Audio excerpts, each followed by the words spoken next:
This conference will now be recorded. Okay. So I think in yesterday's class we've discussed about what exactly are predictive models, correct? We had a general introduction to what is supervised learning, unsupervised learning.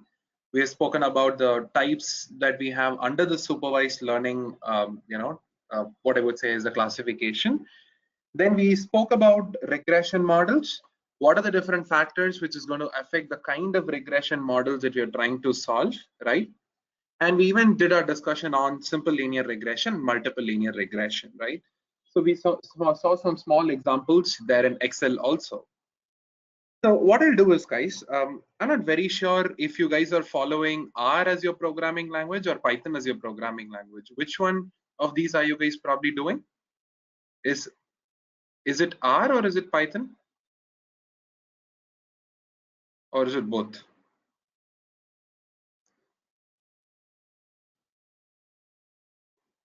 Oh, literally both. Okay. Okay. Okay. So what I'll do is, guys, I'll take you all through a quick, small use case. It's going to be a small kind of an introduction, okay? Because jumping into a full-fledged, kind of a use case is not the right thing to do in the first initial few classes. Let's go through a very simple and a quick use case, okay? So what we're going to do is, guys, we're going to solve a very simple problem. The problem is basically a health insurance data, okay? So what we have is we have different kinds of people who have been claiming different amounts of money. Okay. So all we want to understand is, why do you think that this kind of a person has, claimed so much of money? What can we probably expect in near future as claims from a given person? Okay. So all we want to do is we want to understand why did a particular claim happen against the list of features like, the age of a person, whether he has been a smoker or not, what is his BMI value, right? Things of that, type. So using all of these features, we want to understand why did he, file for this much of claim? What do you think is probably the reason? What could we probably expect in the near future? These kinds of questions is exactly what we're going to ask. It's a very simple use case here, okay? So what I'm going to do is, guys, I'll start with R, then probably, I think I can go to Python also. I can quickly just, run the codes here in R and I'll type it there in Python. So see here, guys, what we're doing is we are setting something called as working directory. Okay, before I move on, another question I wanted to ask is, have you guys gone through R programming sessions and Python programming sessions or any one of those? Is everybody okay with R and Python? Okay, both. Perfect then. Okay. Then I'm going to go a little bit more faster here. Okay. So what we're going to do is we're going to set the working directory, okay, because that's where my files are available. We're going to import a particular file, something called insurance.csv. Okay. So we are saying read.csv, and this is the file we are saying it is insurance.csv. Okay. And by the way, people have gone through only Python. Not to worry. I think it should be totally okay for you to follow. Okay. It's more of the concept that you have to absorb. So what we have here is, guys, if you see, these are the different features that's available with us. Okay, we have the age of a person, we have what is the sex they belong to, the BMI of this guy, the number of children's, and let's say the smoker or not kind of a flag, and the region from which they're coming. And you have, the number which says, how much of charges have they probably filed, what is the amount that the company has probably paid across to these guys. Okay. So what we're going to do is we need to do some initial level of diagnostics to understand, okay, how exactly has it been working, the data, what is it actually trying to confess for us. Then probably we'll jump into creating a predictive model. We'll look at more methodologies of improvising the same. Okay. So there are a couple of steps I want you guys to keep in mind when you're going to solve a particular problem here. Okay, any kind of a statistical or machine learning problem, there are a couple of steps that you guys will have to follow. The very first one is data quality checks. Okay, the very first thing would be basically doing some data quality checks. Example, we check if you have taken the right cohort of data. Okay, Number two is like, do you have all the features properly imported in the right data type?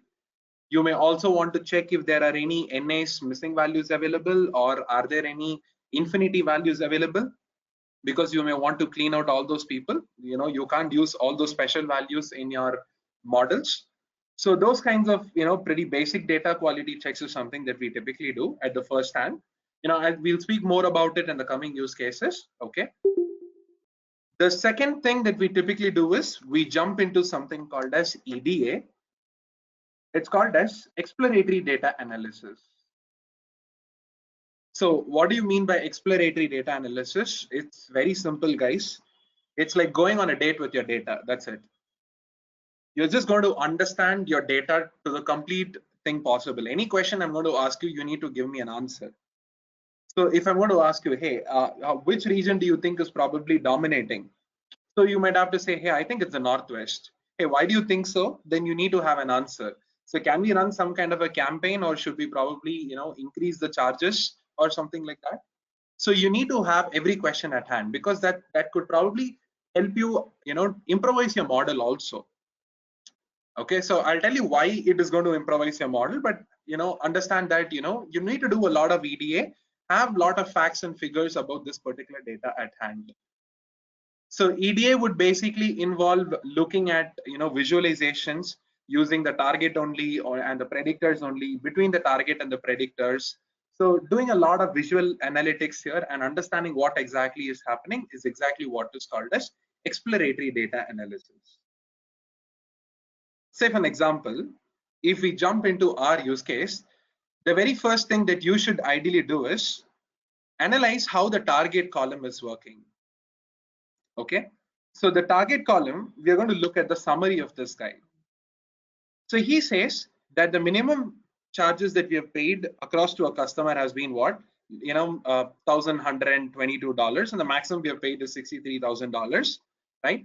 And first quartile, median, which is the second quartile, you have the third quartile here, and then you have the mean average value that you've been paying across to different customers. It gives you a small idea about how exactly has the charges been playing. What you should ideally do is, if it's a numerical column, create a quick histogram, and then you can understand what's really happening at the back end. Do you see it? So you can see that most of the people have probably filed for amounts between $0 to $5,000. There are a lot of people, 350 people. Then there's another 350 people who have filed between $5,000 to $10,000. Then as the claim amount goes higher and higher, I see that not many people have started filing. So it's more of a right skewed distribution that we have with us here, isn't it?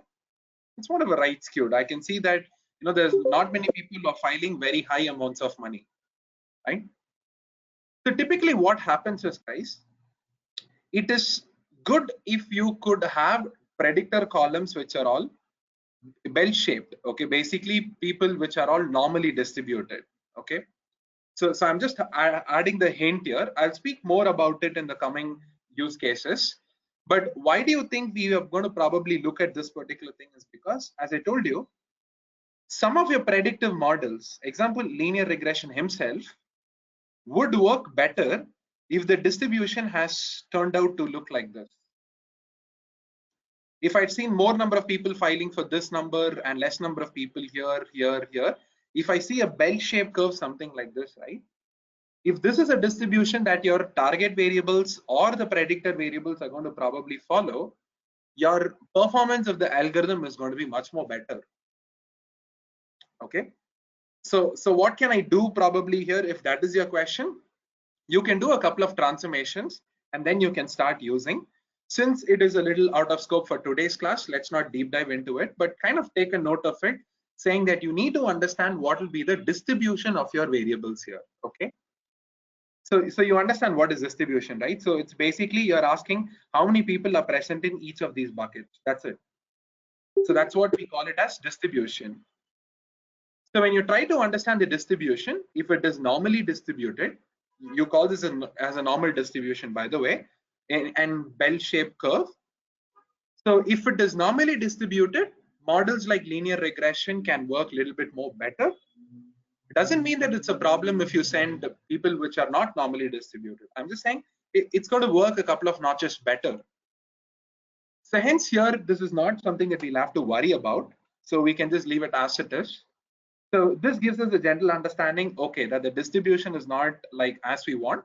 If the model is going to go for a small toss, the performance is not so good, ideally we need to work on it. So that's exactly the takeaway by looking at the target variable right now. Similarly, what we can also do is, I will create a particular plot, okay, that's available both in R and Python.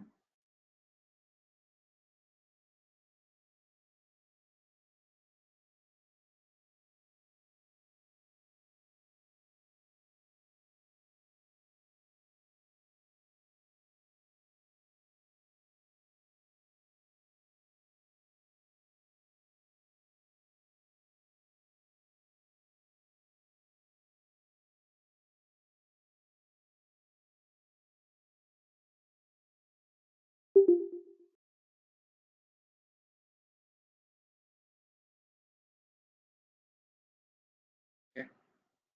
Hey, I'm sorry guys, I think there was a small disconnectivity on my end. Okay, so I think it's okay now. Okay, so the next thing what I want you all to do is, we're going to be creating a particular plot, something called pairs.panels plot. Okay, it's one single plot who will give you a lot of beautiful information here. Okay, so this particular plot is actually coming out of a particular package called, what do you call this as, psych or something, PSYCH. Okay, so what I'm going to do is I'm going to import this particular library, and then I'll just come down here, and then we are saying, hey, I want you to do a pairs.panels plot using age, BMI, children, and charges. I want you to take up these 4 variables, and please let me know, the different, diagnostics that you're going to probably do in the form of a visualization. I just hit Control Enter, guys. So you can see that he has worked on it, and he gives us a beautiful plot that looks something like this. Okay. I'll tell you guys, there's a lot of information available here on the inside. So if you jump into this particular visualization, what is actually conveying in the diagonal elements is basically nothing but the distribution of the variables. So it looks like age has been a little bimodal. BMI has been very good. It has been normal. Now the children, it's more a frequency count. So you can see it's like right skewed. Charges, this has also been right skewed, right? So what you see on the diagonal elements here is basically the distribution of your variables here. So he helps you understand the distribution. I don't have to go back and call for distribution plots and all. I can just leave it to the pairs.panels plot who's going to populate all the distributions for me in the diagonal element. Then what are these numbers that you see in the upper triangular, area? It's something called as Pearson's correlation coefficient. It is what? It's basically the correlation coefficient, guys. So what is the 0.11? It is a correlation between age and BMI.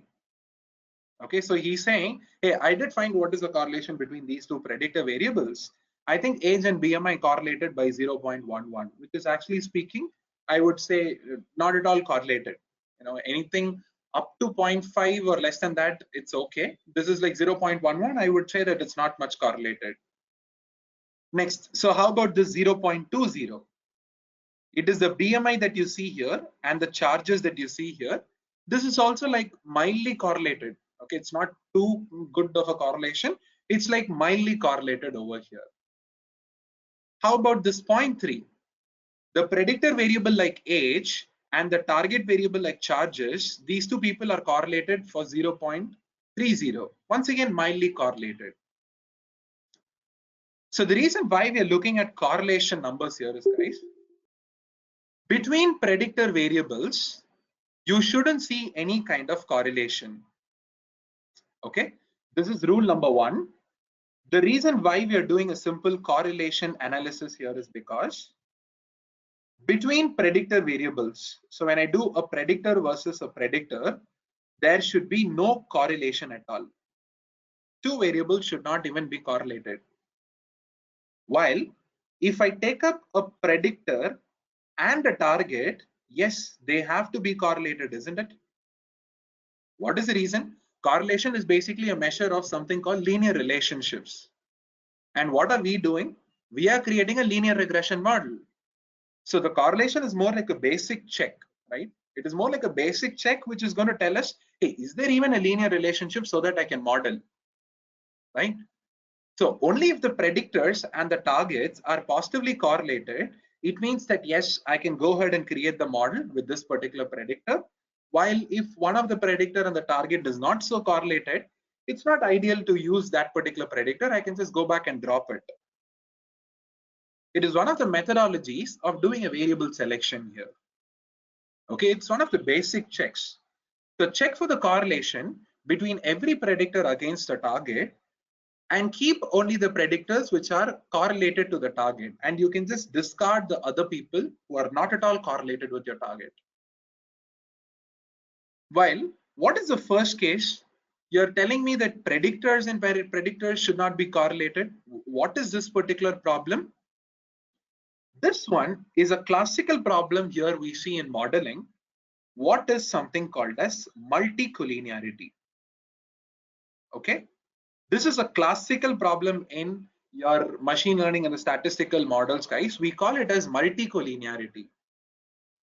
Okay, so the idea is that you cannot have two predictor variables who are trying to convey the same kind of an information. So if I have the height of a person, and if I do height taken to the power of 2, power of 2 is okay, square, not square, into 2, sorry. I'm having height, then if I do height into 2, you guys know that here if the height is 10, it's going to become 20. If it's 30, it's going to become 60. That's it. It is just getting linearly proportional. That's all, right? It's proportional by what? Like you can see another, 100%. So if these two kinds of variables are available, they're going to have a lot of correlation among themselves. So it's more like the same information is kind of getting duplicated here, isn't it? It is the same information which is getting duplicated here. And this is not just the only problem, guys. What happens is sometimes, take for the linear regression itself, okay? At the back end and all, to solve it, they're going to find something called matrix inverse. Okay, so they will find something called matrix inverse. The formula goes like this, right? 1 by determinant of A times adjoint of A. When you're finding a matrix inverse, right? I mean a determinant of A, I would more specifically say, if there are two variables which are highly correlated to each other, your determinant will basically become 0. If it becomes 0, what will happen? Your matrix inverse will be 1 by 0, which is equal to infinity. You will not even have any solution, is what I'm saying. Mathematically also it is going to mess up. One is logically it's not right to keep it there because it's more like a duplicate of the same information, right? So two people conveying the same information is not the right thing to do, right? So you want to probably remove one of the guys. So logically removing it seems to be a good option. Mathematically also it is not so sound to keep it here. The reason because when I find determinants like this, these two variables can basically kind of cancel out. So what you'll have is you'll have a determinant which is equal to 0. And when I say A inverse is nothing but 1 by determinant, it's 1 by 0, which is equal to infinity. So I won't have a solution is what we are saying, right? So this is a classical problem that you guys will meet in statistics here or in any machine learning models also. So treating for collinearity is a very, very important task here. So that is why when we go back to R, when we look at this particular plot, right, I'm totally happy with age and BMI because they have a good correlation with the target. But I'm not so happy with this one because between age and BMI, there is a mild correlation. It's so mild that I can still discard. I can still not worry about it. But if it's anywhere above 0.5 or something, I would surely have to remove one of these guys. Okay. So looking at the correlation between predictor variables is also an important phenomenon, guys, because you're going to treat for something called multicollinearity. So I don't see 0.04 to be a problem, which is age and children. 0.01, not at all between BMI and children. But 0.11, I have a small, problem with it, but it's okay to kind of live with it right now. Okay. So this is the very first message that you guys are learning. Number one is look at the target variable, understand how the distribution looks like. If the distribution is normal, some of your models like linear regression can perform better. So think of options if you can do some transformations. I'll speak more about that particular concept, another use case. The most important next thing that we're doing is we are looking at a correlation between all of these variables here, right? I could have also done it using this formula. Can you see? COR will give you the correlation between all of these people. I'm going to give it in the form of a matrix, while that was in the form of a visual. So he's saying what? Between age and BMI, the correlation is 0.10, age and children 0.04, age and charges 0.29. Right? It's the same information that this guy is also conveying. You guys can see 0.04, 0.1, the same information. So between predictor variables, there shall not be any correlation. So if there is any correlation, remove one of the folks. And predictor and target, yes, there has to be correlation. If there are anybody with no correlation to the target, ideally you'll have to remove that guy also. So this is the first level of diagnosis that we typically do in selecting the best predictor variables and removing the wrong predictor variables here. Okay.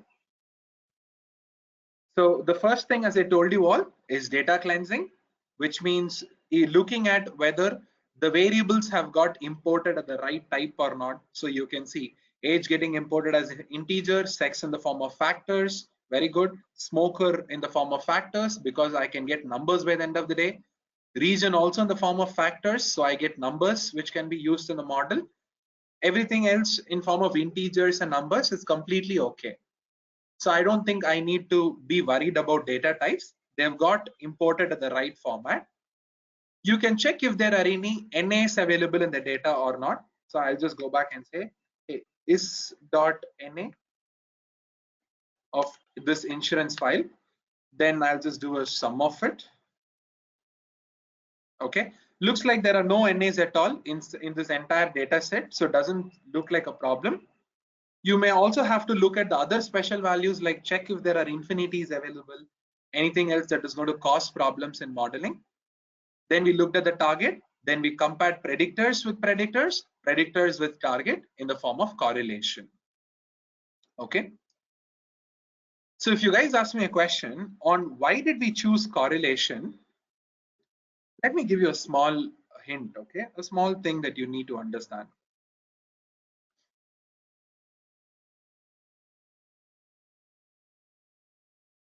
Okay, guys, there is a small concept that you'll have to understand.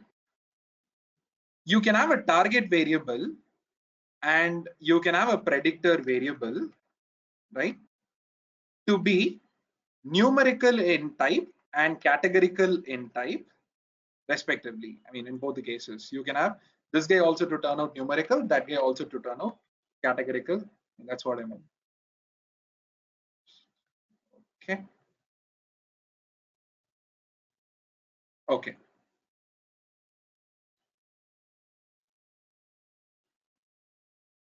Okay. So you guys can see here.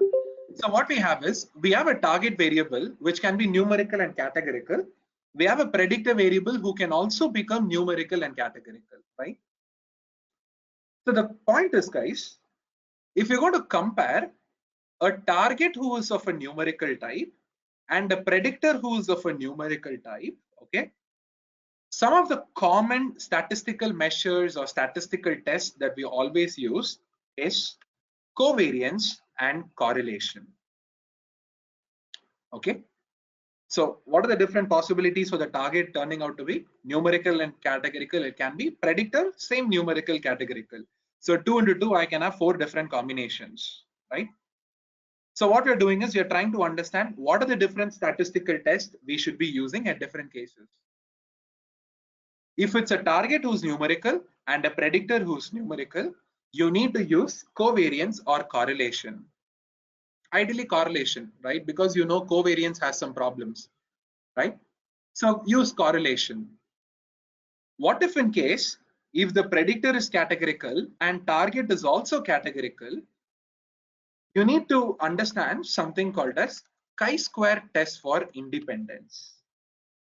This is a common method that we use whenever we want to understand the relationship between a predictor whose categorical type and a target who is categorical type.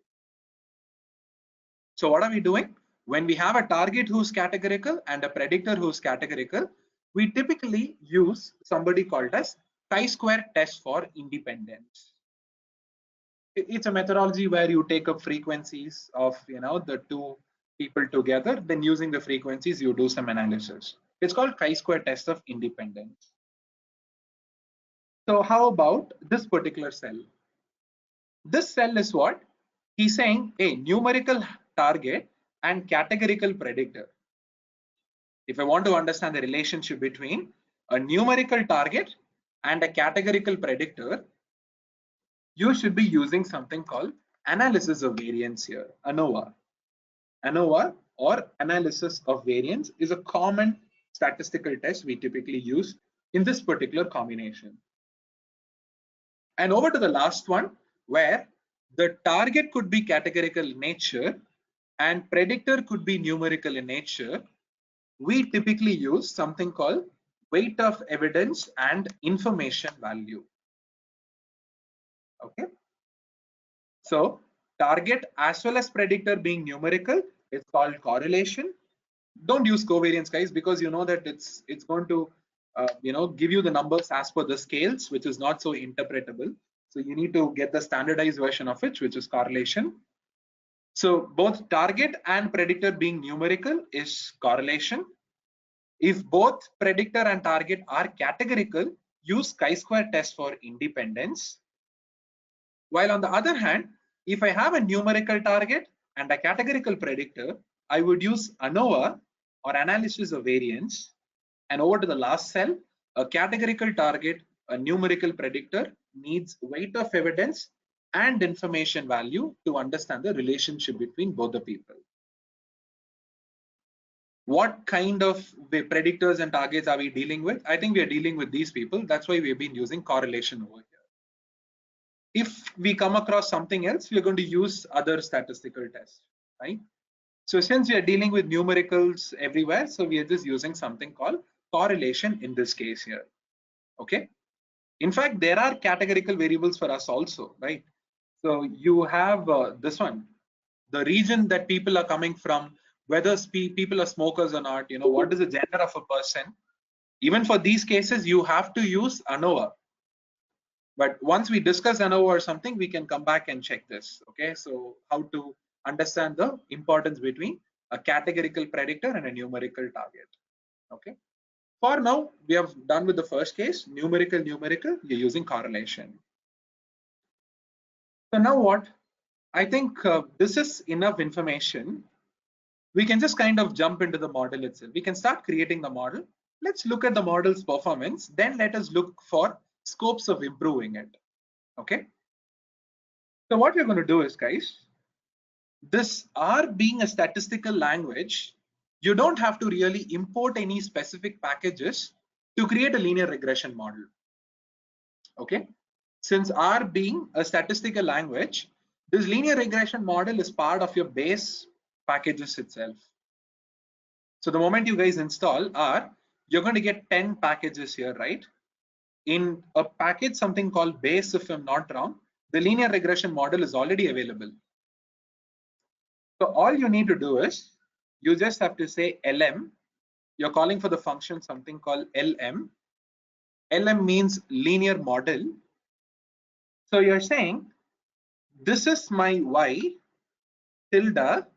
You will say the predictors are x1 plus x2 plus x3. So you're going to write a formula something like this. So the function call works like this, guys. You're going to write a formula like this. So you're going to say, okay, y is the target, tilde, which means against these predictor variables x1, x2, and x3. So what you see here is basically we are saying Hey, charges is the target variable, tilde, which means against, age, BMI, and children. So you're saying use all of these three variables. Or if you're saying, hey, I want every variable, you can just use a dot, a full stop. Full stop means use every variables available in this particular file. So you can either populate all the variable names that you probably want him to use, or you can just give him a dot if it's going to be all the variables. So he can fetch all the predictive variables and he'll start creating the model.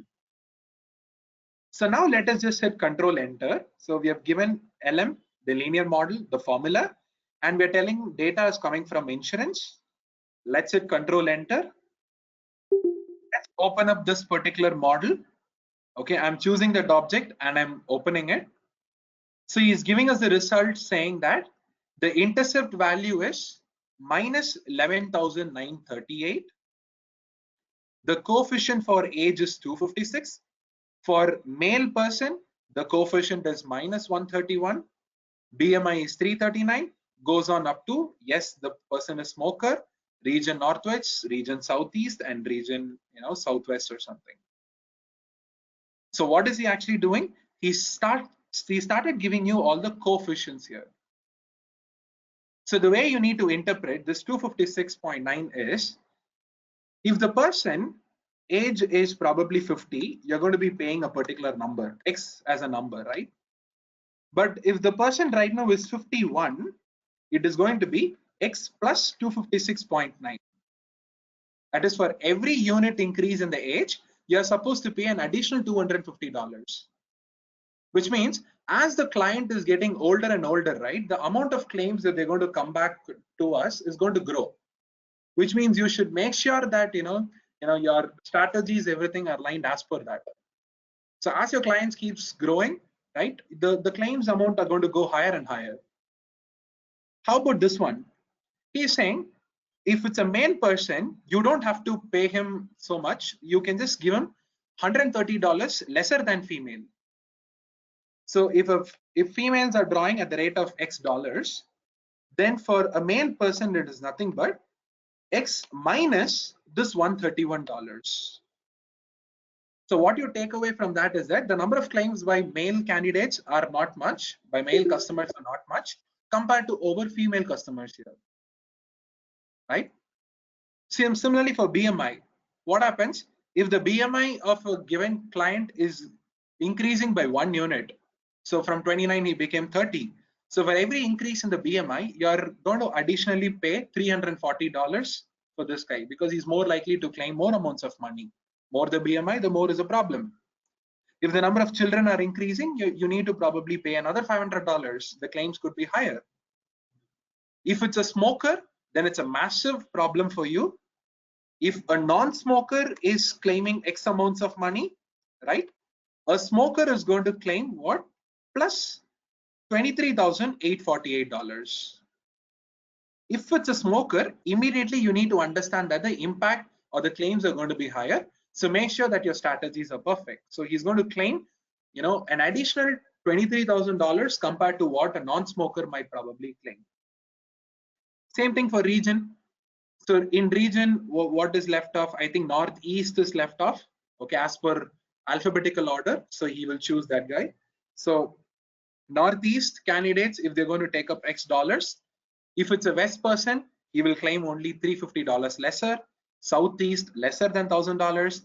Then southwest lesser by another $1,000. So all of these people will not ask for so much of claims compared to a person coming from region northeast. This is exactly how you interpret your coefficients, guys. For every unit increase in the age, so as your customers grow old and old, the amount of claims is going to go higher. So make sure that your strategy is in place. If it's a male candidate, yes, go back and sell it to him because he's more likely to get less number of claims. So you can have more margins. BMI, so if BMI is something that you're going to look at, for every increase in BMI, more number of claims is what you're going to get. If the number of children are going to increase, claims are going to go high. If it's a smoker candidate, then it's much more higher. People coming from these regions are claiming lesser by this number compared to region northeast. This is exactly what you interpret from this particular coefficient here. This is how you connect to your business. From the coefficient, you can go back and connect to your business, and then you can take up suitable startups easier, right? So this is a very small report, guys. What you can also do is you can ask for the summary of this entire model. He'll give you a much more detailed report. So what this detailed report is actually telling us is, yes, as usual, if the age is going to increase by 1 year, you'll have to, probably pay up another $250 to your customers. The claims are going to be higher. What does the standard error actually mean? It means that it need not be always 250. It could be plus or minus $10, which means some people may claim 260, some people may claim 240. So you're saying, I'm not very sure if it will be perfectly 255. There is a chance of this number fluctuating between what, 245 till 265. So somewhere between that number is what you can expect, is what he's saying. So he's saying there's a small, chances of errors. The coefficient need not be perfectly matching. So let us give it a small margin, okay? A small margin of error. So the error is probably $10. So you're saying the number could be somewhere between 245 to 265. How about children? So if a client is going to have a child, doesn't mean that your claims will be perfectly $475 extra. It could have been lesser by another $130, or could have been greater by another $130 also. So people might have claimed 320, or some people might have claimed 580 also. So that is the degree of errors that we are actually keeping here. This is exactly what a standard error will tell you, guys. It's saying coefficient plus or minus standard error. So the coefficient is not very perfect. It will have a small deviation. The deviation is basically these many units. That is exactly what the standard error is actually telling us. Apart from that, what do we know? We know something called as R square. So using this particular predictor variable set, we have able to create a model which is giving us an R square of 0.75. So 75% of the total variance has been explained. It is quite a good number, isn't it? 75% of the variance explained is actually quite a good number. So the model seems to be okay. So why is the charges not always constant? Why is it fluctuating so much? I think it's because of all of these variables. It has been because of the age of a person, the gender, BMI, whether they have children or not. I think all of these variables are constituting to 75% of the variance in the target. Seems to be a good number. So the model is actually a very good predictive model that we have created here. Now suppose in case, if you probably want to improvise this particular model, okay? So now we are saying, hey, I want to basically improvise this particular model. So the next step is we are asking question, can I please improvise this particular results? The answer is yes. You could have improvised the prediction capability by probably using a different model, that is number one, or by creating different linear regression models itself, and you can average the results out. So if I give you 10,000 records, right, you may use a randomly sampled 9,000 records to create one model, another randomly sampled 9,000 records to create another model, another 9,000 records to create the third model. Then the predictions coming from all the three models can be averaged out. Okay, we call it as an ensemble of model. It's all part of a discussion in future classes, but I'm just giving you small subtle hints here. It's called ensemble of models. You can create many predictive models here. But one of the most important thing is something called feature engineering. Okay, one of the most valuable and the important steps of improvising your model's performance is something called feature engineering. So the data that is available at your hand, right, that alone may not suffice to create a very good predictive model. What you need to do is you need to come up with new features, make the model understand. So the model is more like a child, okay? The reason why we are doing this particular step of EDA is so that you can understand the different patterns through visualizations. Say for an example, let us take up this BMI, okay? So I'm going to say insurance $BMI. So all of us know that BMI above 30 is what? Overweight, right? So we know that BMI value above 30 is overweight. Let me do one thing. I'll say insurance dollar BMI new is nothing but if this BMI value is greater than 30, keep it as 1, else keep it as 0. Okay, the function is if else, right? Yeah.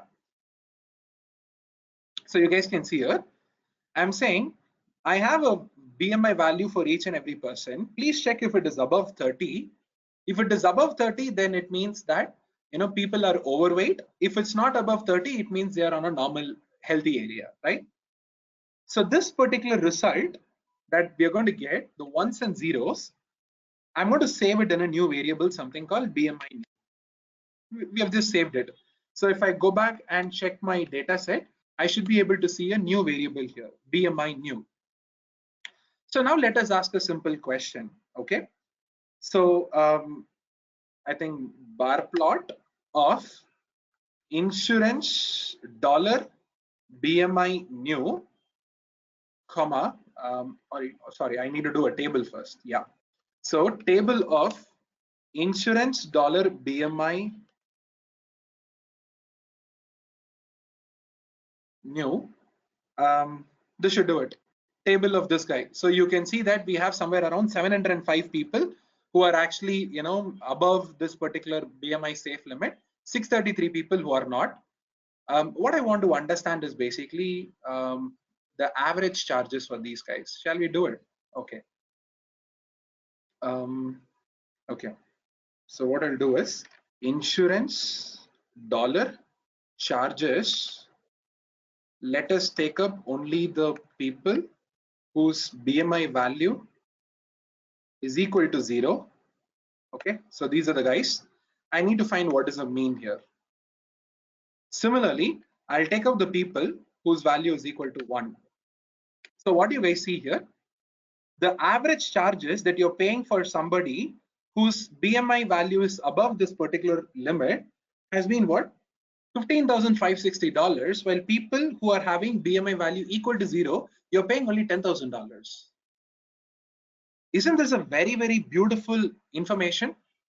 People who are exceeding this 30 as a limit have seen to have higher amount of charges claims, right? I mean the insurance claims, but people whose BMI limits are within the healthy area, you can see that the claims have been lesser. How did you do it? It's a combination of business, it's a combination of EDA, everything.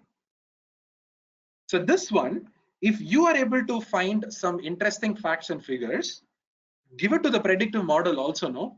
He might do a much more better job by looking at it. So the predictive model is like a child, okay? Whatever you feed for him, that's what he can take it. So if you can feed him this results, he'll be much more happier. He can learn much more better. Okay.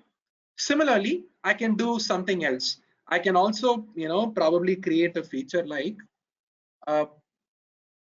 yes, I can create a feature something like this. So I can say insurance BMI of a smoker. Okay. So now what we're going to do is we're going to create, this is actually a concept of something called interacting variable. Okay. It's another beautiful thing. So the next thing what we're going to do is here we have separated it as BMI equal to 0 and BMI is equal to 1. That is above 30 and below 30. Next, what we will do is we'll segment it at another level saying, hey, these are the people who are smoking. These are the people who are not smoking. Shall we do it? So I'm saying table insurance, this one, and let me just call for smoker. So you guys can see here, there are 144 people who are having above 30 BMI and who are also smoking. 561 people who are above this particular BMI limits and are not smoking. Similarly, the good BMI, you can see that people who are smoking are 130 and people who are not smoking are 503. So the BMI might go higher if there are people who are smoking, probably, right? So you can bring even that particular concept here on the inside. So I can just say, hey, take up the insurance dollar BMI new and multiply it with insurance dollar smoker variable. Let's hit control enter. Okay. Let's go back and, okay, because it's a factor, I think, right? Yes. As dot numeric, but it'll be 1 and 2, isn't it? I need to subtract it.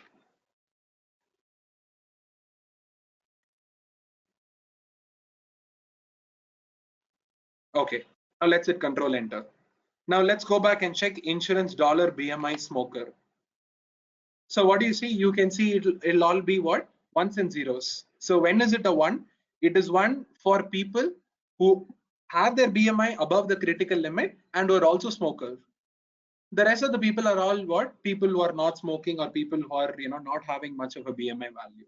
So all of these ones are basically people who are smoking and they also have the BMI value above the critical limit.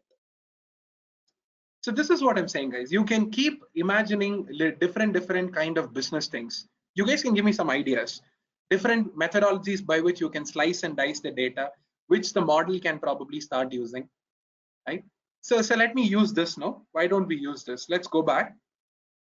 So if we look at the structure of this data, our two predictor variables have got created. So the two predictor variables that we created are available there. Let's go back and create the model. Let's look at the summary of it. Do you guys see that the R square has gone up? From 75, right now it is at 86. Now go back and check the coefficient. Do you guys see? He's saying people whose BMI value is above the critical limit and who are smoking, they're more likely to claim $20,000 extra than a regular person. Isn't it? It's a massive value add-on. So you know that these kinds of people will have a higher claims, but now you're quantifying it with the linear regression model. He's saying, boss, the claims is going to go very high. It's going to become $20,000. What do you see is the R square? The R square has become 86% here. So this is exactly how you improvise your model, guys. You need to start improvising the model by thinking different features, different ways of slicing, dicing the data, and whether it is going to be really helpful for the model to understand or not. Then push it to the model here and see the results, right? That's it. This is exactly how we do it, right? Even there is another thing, even age, right? I can square it. Squaring the age will also add another beautiful feature for us. Shall I do it? It's all experimented already. I'll say age new is nothing but insurance dollar age taken to the power of 2. So the age and the charges need not be linear all the time. So that's why we are squaring it. So now you can see it is not increased much, but still it is given a little bit of an importance. Does not increase too drastically. 8656 has become 8679. It is improvised a little bit, not too much. Still a small improvisation you see here, right? This is exactly how you do it, guys. You need to leave it to your imagination. Okay, so you need to come up with beautiful features by looking at this particular data. Sometimes business knowledge will help you a lot. Okay. Okay, so guys, is my voice breaking? Is it happening for everybody? No? Okay. How about for others? Okay. Nizam, I think it should be a small issue on your end probably. Okay. So coming back here, guys. So this is exactly what you need to do. Okay. Feature engineering is a beautiful concept. So you basically have to go back, check with the business partners, understand the business a little bit, try to come up with new features. Statistically, also, you can derive a lot of features. Example, sometime now, what people will do is they will group. Example, like they will group the region. So regional wise, they will find the average, let's say like the age of people and all. Okay, between two predictor variables itself, they will try to analyze something, and that information they will pass on. So there's a lot of different concepts of doing feature engineering. So this is something it will not come on day one. So you learn it eventually.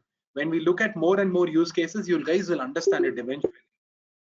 Example, when we come to something called clustering, okay, we typically solve something called customer segmentation model. The data is something you can't even imagine if you can create a customer segmentation model. But yes, it is possible, provided you know a little bit of business. So with that, we start creating a model. So it's something that we can't learn on the day one, guys. It comes out of a lot of practice once you see a lot of use cases.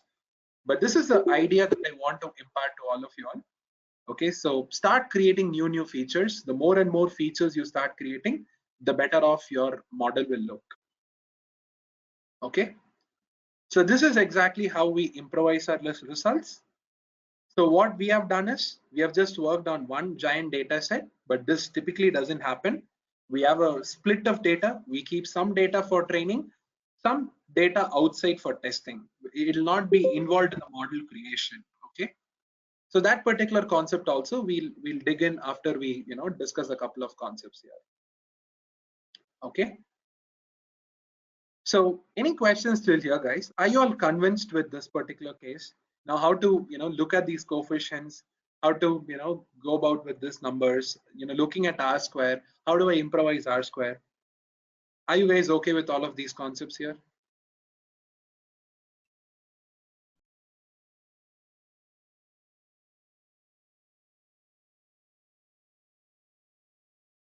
Yeah. How about others? Anu, is it fine? Divya, Rakesh, Sanjay? Sounds good.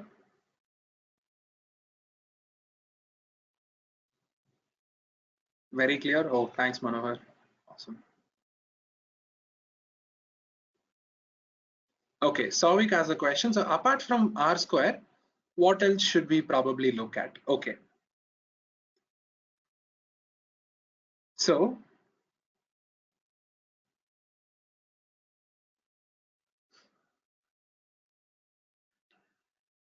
okay.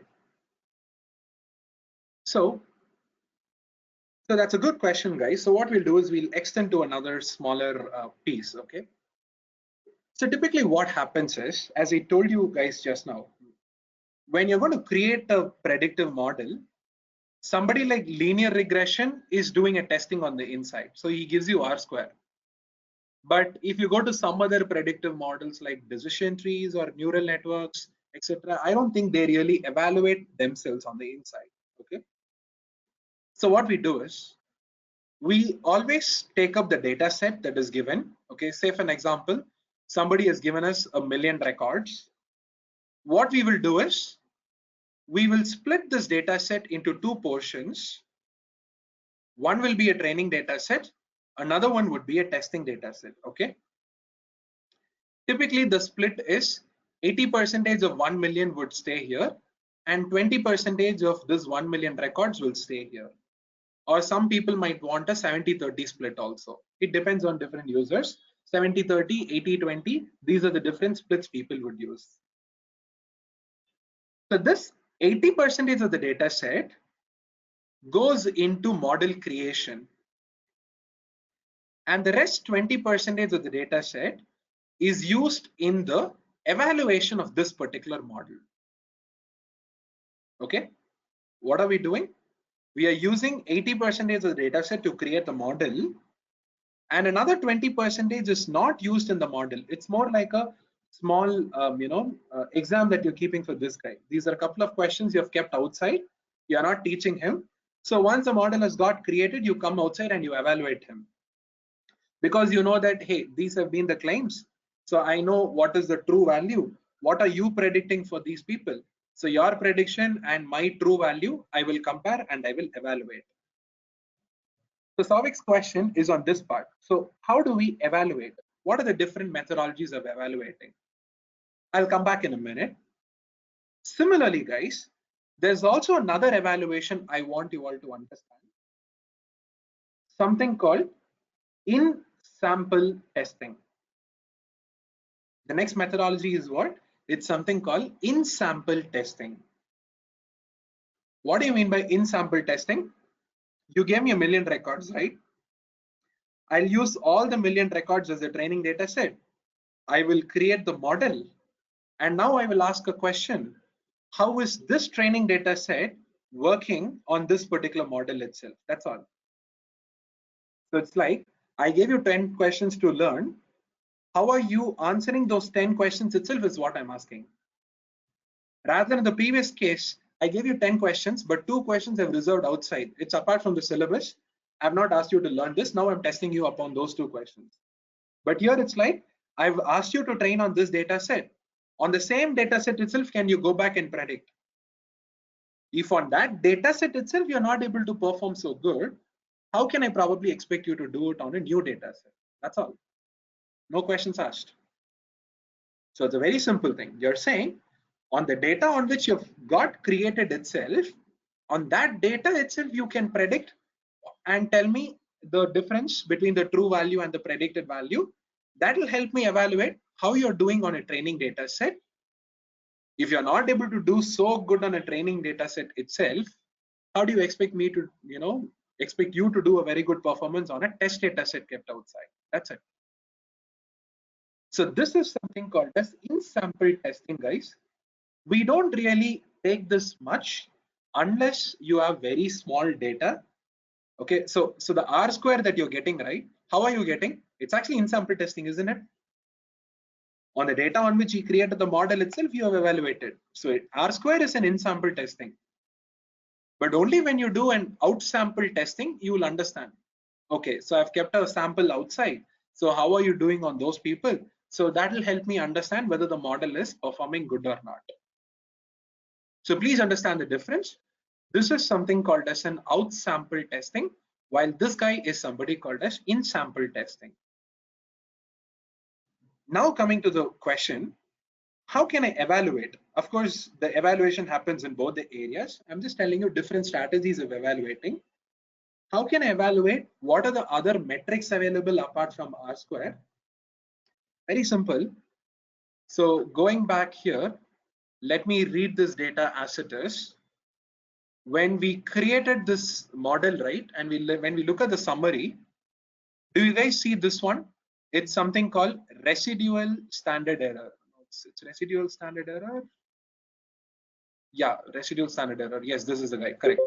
So this one, residual standard error. So you guys can see here, we are getting a residual standard error of 6062, which means he's saying the model as a whole will face an error of $6,000. So every prediction that you get, right, every prediction that you're seeing will not be perfect.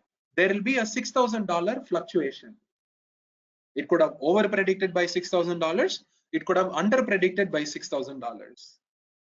Okay, so for one of the guy, if he's predicting, hey, I think you need to pay this particular customer $15,000. So it may not be perfectly $15,000. The customer might ask for $21,000, or he may even ask for $9,000. We never know. So this is more of a, error that you can see in each and every prediction. Now what I will do is, guys, see here, this is without the feature engineering. We got 6062. Now let us go back and create the new variables. Then let us create the model again. Now let us look at the residual standard error. Do you see that it has probably gone down 5,973? So this is another methodology of understanding the model's performance. This is also something that you guys can, monitor. So adding the new features, is it probably bringing it down, this number? If it's going to bring it down, then it's okay. If it's not bringing it down, then it's a bad model. This can also serve as an evaluation criterion. Or another thing that you can do is, so you have the model, right? So we say predict using the linear regression model on the training data set itself. So these are going to be my predictions, right? So what's wrong? You're saying method to an object class function. Oh, sorry, I need to call the model name. This is the model name, sorry. So you're saying using this linear regression model and using this data set, can you give me the prediction? So he starts giving you the predictions for each and every person here, right? So what can you do? You can go back and calculate the SSE that we discussed yesterday, isn't it? So I can say insurance, dollar, charges, which is the true value, minus the predicted value, taken to the power of 2, and then I can find the sum of it. What is this one? This is SSC. This is a true value, guys. This is the predicted value. We are subtracting both the members, the two columns. We are squaring that difference column. Then we are adding the total, right? I mean, we are adding to get the total. The SSC value that you've got is this much big, right? So using this also you can start doing, isn't it? So I will just go back here. I'll import the data set again. Okay. Now I'll go back and I will create this predictive model. Now I'll ask him for what is the SSE he is having. It is such a big number. Okay, I'll take a note of it. Now we'll go and say, hey, can you create the two new features? Now create the model. Now go back and ask for the SSE. Okay, so what's happening? Is it reducing? Oh, I didn't do the predict. Yeah, predict. Now you can ask for the SSE. Let me go again, guys. So I'll import the data set. We'll go back and create the model. Okay, then we need to predict, then we need to come up with the SSE. So this is the SSE without the two variables you have created. So can you see the SSE has been higher without the two predictor variables? Now the SSE is lower, so which means the model is giving you a better performance. Similarly, if such a big number is not so easy to follow, you can find MSE. It's called as mean squared error, which means after finding the sum, you can divide it by the number of data points you have used. How many data points have we used till now? Let us go and ask this question. It is LENGTH. Okay, so we are asking how many data points do you have? Number of rows will do it. Sorry, guys. End row will tell us. So he is using somewhere around 1338. So let's hit Control Enter. This will give you MSE. So it's not a big number like SSE. It's a much more smaller number. So this is what is your MSE. Similarly, without these two predictor variables, let's go and check what has been the MSE. So this guy ask for the prediction. Then let's ask for the MSE. Okay, so this is the MSE, is it? Okay. Now let's create the two variables. Let's go and recreate the model again. Let's predict it again. Now we'll ask for the MSE. I think it's much more lesser, right? So that has been the MSE for the previous model, while this is the MSE for this model. So SSE is there, MSE is there. Now you guys know R square. Then even this one, residual standard error. What a residual standard error is saying is, for every prediction I give you, what is the amount of deviation you can expect? You can expect the predictions to go plus or minus 6,000. So you have different predictions, right? So example, for this prediction, he's given $900, right? So it's like he's saying there could have been an, sorry, this is 908. So the prediction is $10,000. I'm sorry, guys. So the prediction is $10,000. People may ask for $16,000, or they may even ask for just $4,000. We may never know. So for every prediction, you can expect a error or a deviation of this much is what he's saying. Okay. So what else is there for regression metrics? I think these are the regression metrics we use. Next will be percentage error. That is also another thing we typically do. So we have something called mean absolute error. That is, here instead of doing a square, you can do an absolute. Okay, so I'll just copy the same thing. So instead of doing a square, what you guys can do is you can do an absolute. Okay, so these guys will give you the absolute. I can do the sum and then okay. This will give you the absolute error instead of doing a square. It's called MAE. Okay. Similarly, there is something called MAPE. It's called mean absolute percentage error. So what is percentage error? If I'm not wrong, I should be dividing it. It is actuals minus predicted divided by actuals. Yes. So here I need to do it.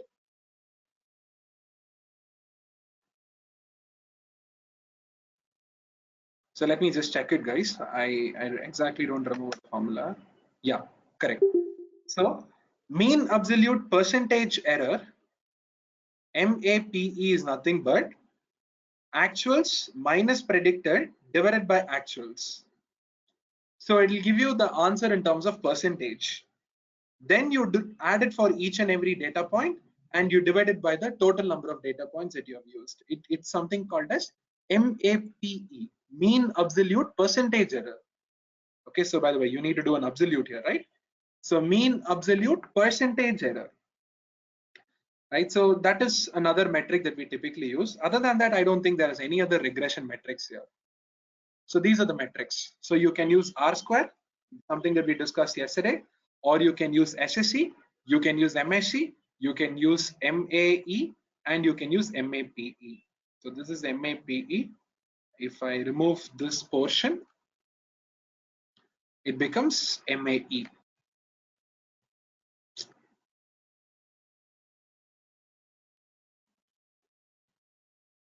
Okay, that's it. So let me go again, guys.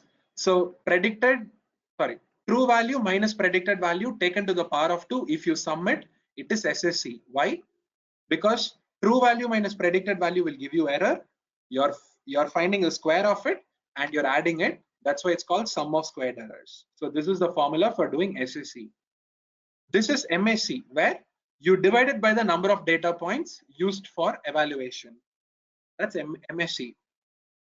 Instead of finding square, if I've done absolute, and if I find the mean, it's called mean absolute error. And then while doing this absolute, before that, when I find predicted minus target divided by target, or anything that you like, then that will give you what is called as percentage error. This becomes something called MAPE, MAPE. Okay, so one last time, let us run everything. So I will just import this data set. Let's create the model. Let's predict, and now let's ask for all of these metrics.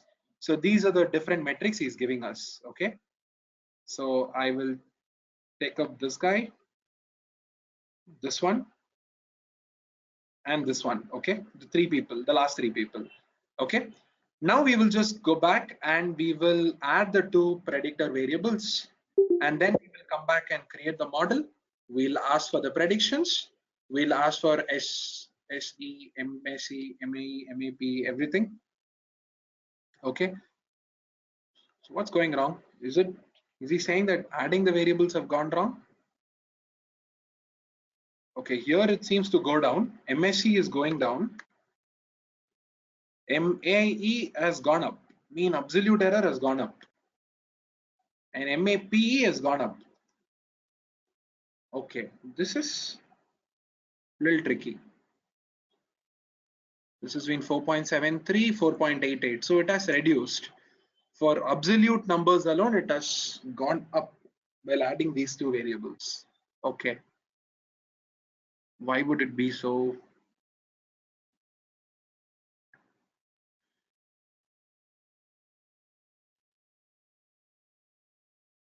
So 4.88 into the e to the power of 10, 4.73. So all square based metrics, it has gone down after adding the two features, but absolute based metrics, it has gone up. So in squaring, what do we do here? The errors are basically inflated up, but here the errors are not much inflated. Okay. Okay.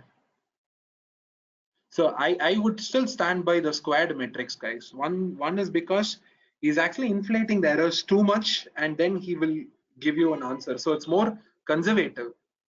So I would still stand with the squared errors. This is little tricky, actually, telling you. Oh, you want to see the line where we are adding the variables? This is where we are doing it. So here, when I give it a dot no, it means use everybody. So what we are actually doing is, when I import it, and if I look at it, I just have 7 variables. So if I give it a dot, it means I'm using 7 variables right now. Can you see? You're getting 7 outcomes.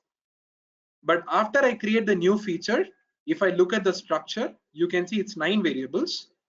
So now the dot means use all the 9 variables. So now you can see you're having 9 variables. So in the formula, I've given it as a dot. So dot means use every variable available in the data set. Okay, I'm not explicitly adding it in the formula. Dot means use everything.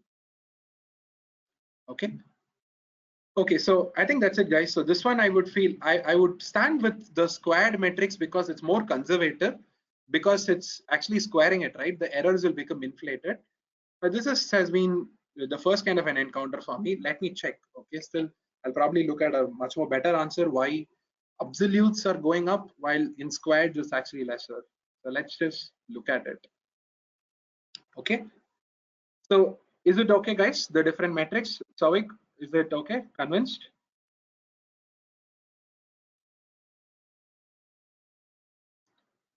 Yeah.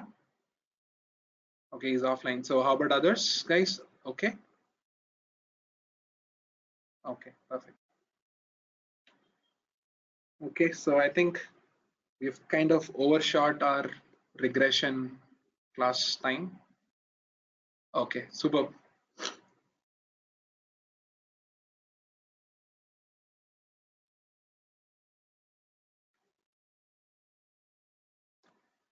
Great. So let me know, guys, is there any questions on regression topic, simple linear regression, multiple linear regression? I think probably we can go for a break, probably a 10-minute break. Then let's be back. We'll start with logistic regression. Okay. Because once we start, we can't take a break. So this should be an ideal time to take a small break. Any questions still here? Shall we go for a quick break, a 10-minute break?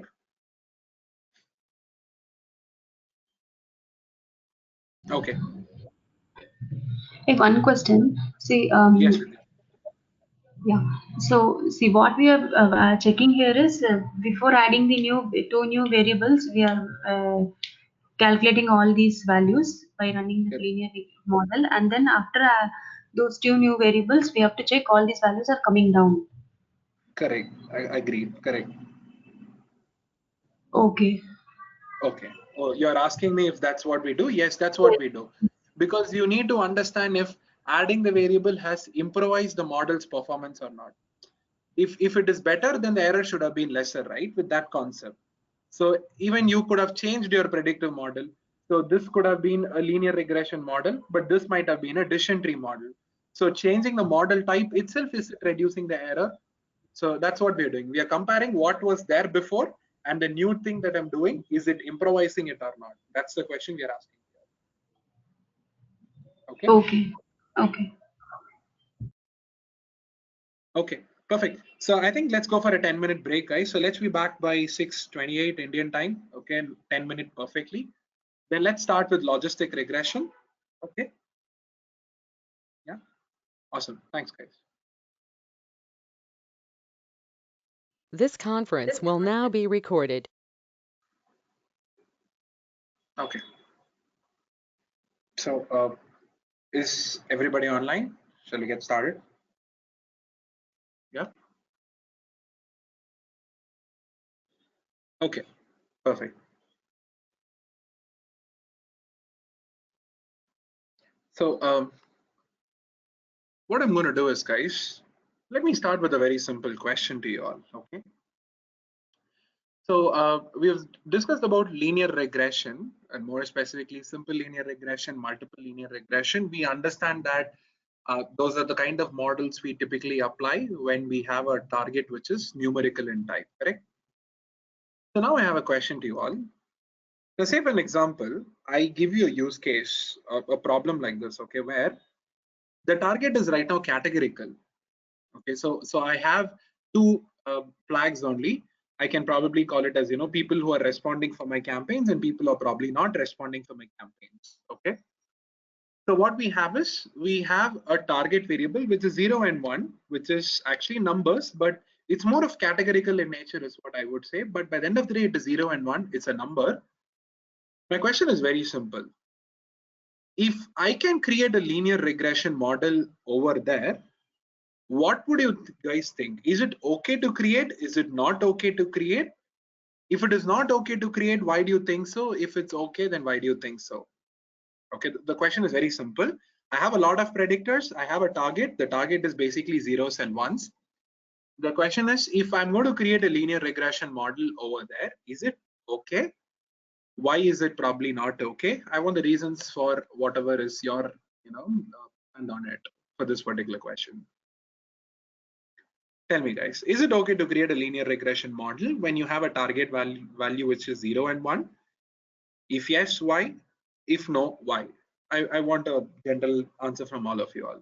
Take a shot at it.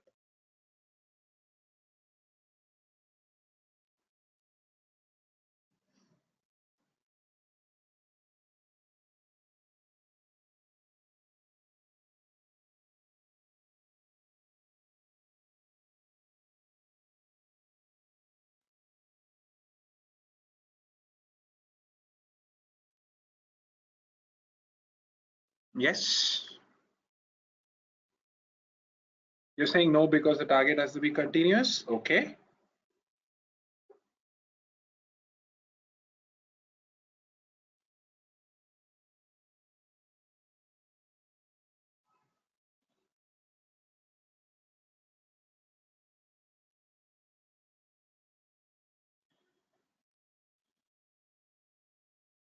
Yes.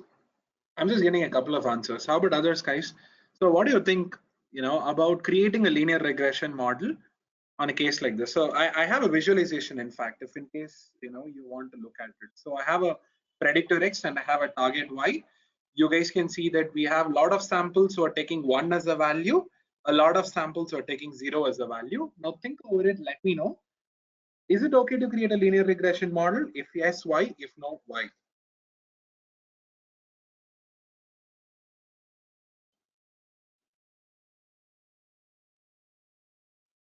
Simple regression suits more for a continuous variable. Okay. So you're saying no because the values will be continuous. It's a good answer, Sanjay. Yes.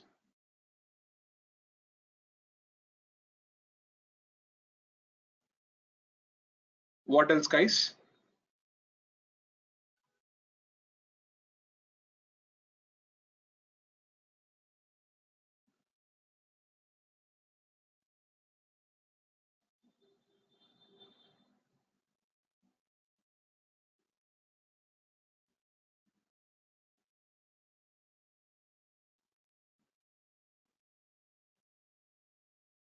Okay. I get your point, Manohar. Okay, good. Okay. So I think I'm going to go by all of your answers. Yes, the answer is no. You cannot create a linear regression model where the target is actually zeros and ones. You cannot do this. I'll tell you the reason why. You know that the targets are supposed to be zeros and ones, correct? So by the end of the day, you should predict it as just two discrete outcomes, zeros and ones. Or you can probably give me in terms of probability. I will take up the probability and I'll convert it as zeros and ones. Okay. But why can I still not create a linear regression model here is because it's not because the values that he's going to predict is going to be continuous. Of course, it's okay if it's continuous because I can assume it is probability and I can start working with it. What is more problematic for us is if I'm going to assume it as probability, there's a very high chance that the model can give us probabilities well above 1 and probabilities well below 0. Right? So if I have a target variable 0 and 1, it means what? There is a 0% chance of the customer responding to the campaign, 100% chance of the customer, yes, responding to the campaign, right? So it's more like probabilities. If I'm going to create a linear regression model in this case, the problem here would be is that the model can start predicting numbers well above 1 and well below 0. It can start giving me probability results like 1.1, which is otherwise 110% probability of what? Responding. Or it can give me an answer like minus 0.3, which is a negative 30% probability of responding. Does it even abide by the rules of probability? No, it doesn't, right? Probabilities are supposed to run only between 0 to 1, and the sum of the probabilities should always sum up to 100%, right? So getting a number like 110 or getting a number like minus 30 is surely not between 0 to 1, and it is surely what? Well above 100% total. So creating a linear regression model directly on a target 0 and 1, even though it is a numerical type, is completely not at all possible because of the kind of results that we're going to get. So you cannot say, hey, I think it's a 0 and 1, right? By the end of the day, it's a number for me. Why don't I create a linear regression model? Because this is the answer. He's going to predict well above 1 or well below 0, which is probably not, something that you can associate with your outputs here or with your business here. So for this particular reason, what we're going to do is, guys, actually speaking, we're going to still create a linear regression model only, but somehow do some works on top of this particular guy and convert it as a classification model.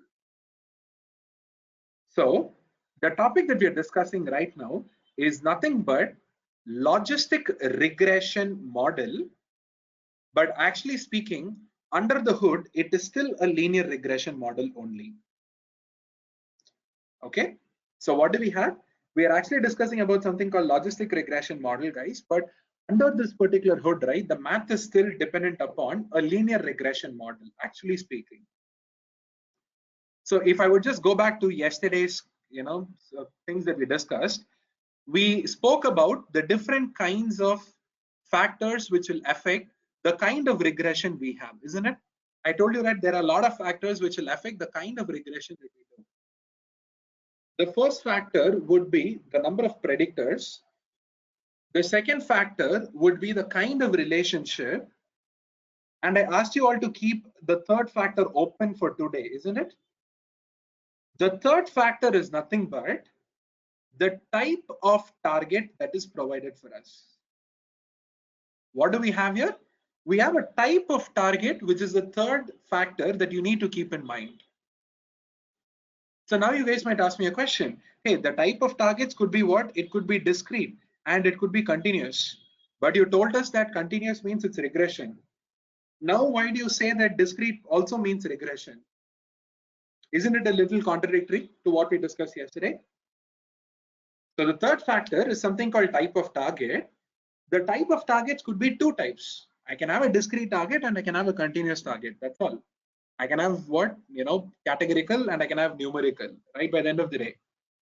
So you told me that continuous means it's a regression problem, but now you're saying discrete means it's a regression problem. So how will I accept it? Isn't this contradictory? The answer is it is not contradictory. The point is, we pretty much understand that discrete means, yes, it is a classification model. Of course, yes, discrete requires a classification model. Continuous, of course, requires a regression model. But our proposal here is, we are saying, hey, I will solve a classification model using a regression technique, and the outputs coming from a regression technique, I will convert it as final classifications. What are we saying? We are saying, hey, I know that the ultimate outcome is basically discrete outcomes. I know that that's what you want. Ideally, I should have created a classification model. I know it, but we're still not well versed with classification models. So what I will do is, I will solve it as a regression problem and convert the results coming from a regression problem to a classification problem. So a classification is solved as a regression, but the output of a regression is converted as discrete outputs right now. That is why, guys, if I would just go back here, what we have is something called logistic regression, right? Logistic regression is typically applied when the target variable is discrete in type. But why do you call it as regression and here it is discrete? The reason is because even though logistic regression is a classification model, so you guys go read some books, they'll say logistic regression is a classification model. But why are the two names available there? You're saying regression, 2 words later you're telling me classification. So the point is, yes, of course, by the end of the day, it's a classification problem because you're trying to classify a particular data point into n number of discrete classes. But the difference is I'm solving it using a regression methodology. I'm solving it as a regression problem and the outputs coming from a regression problem, I'm going to convert it as a classification problem. So still, under the hood, if you remove the blanket, it's a regression, but if you put on the blanket, it's a classification. Okay.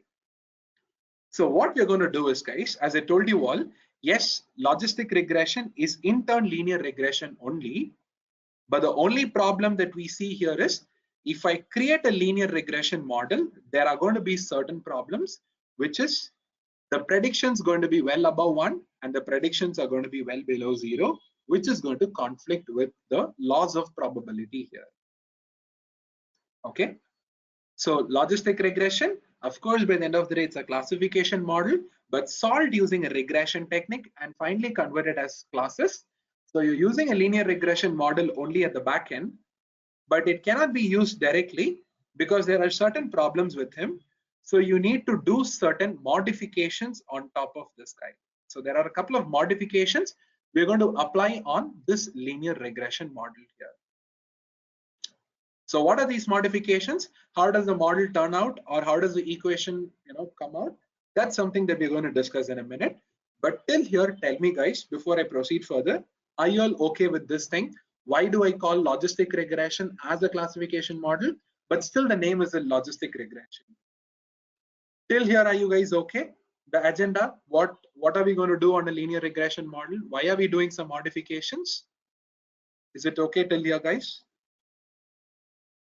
Because this is a very important thing. This is going to be the fundamental, okay? Your proper understanding of what is a logistic regression model. Right? Perfect. So it is still a classification model, guys, but we're solving it using a regression technique. That's all. So what he will do is, he will start predicting probabilities. So he is actually regressing for probabilities. Why probabilities? Because probabilities are continuous. But the only difference is, he will give you only outputs between 0 to 1. So he can give you 0.3, which means 30% probability. He can give you 0.4, which means 40% probability. 0.7, which means 70% probability. Then what you do is, how do I convert it as final classification? Typically, we keep a 50% threshold. Hey, is he above 50? No, is it? Then 0. The customer may not respond. Is this customer having more than 50% probability to respond? No, hence 0. Is he at least having more than 50? No.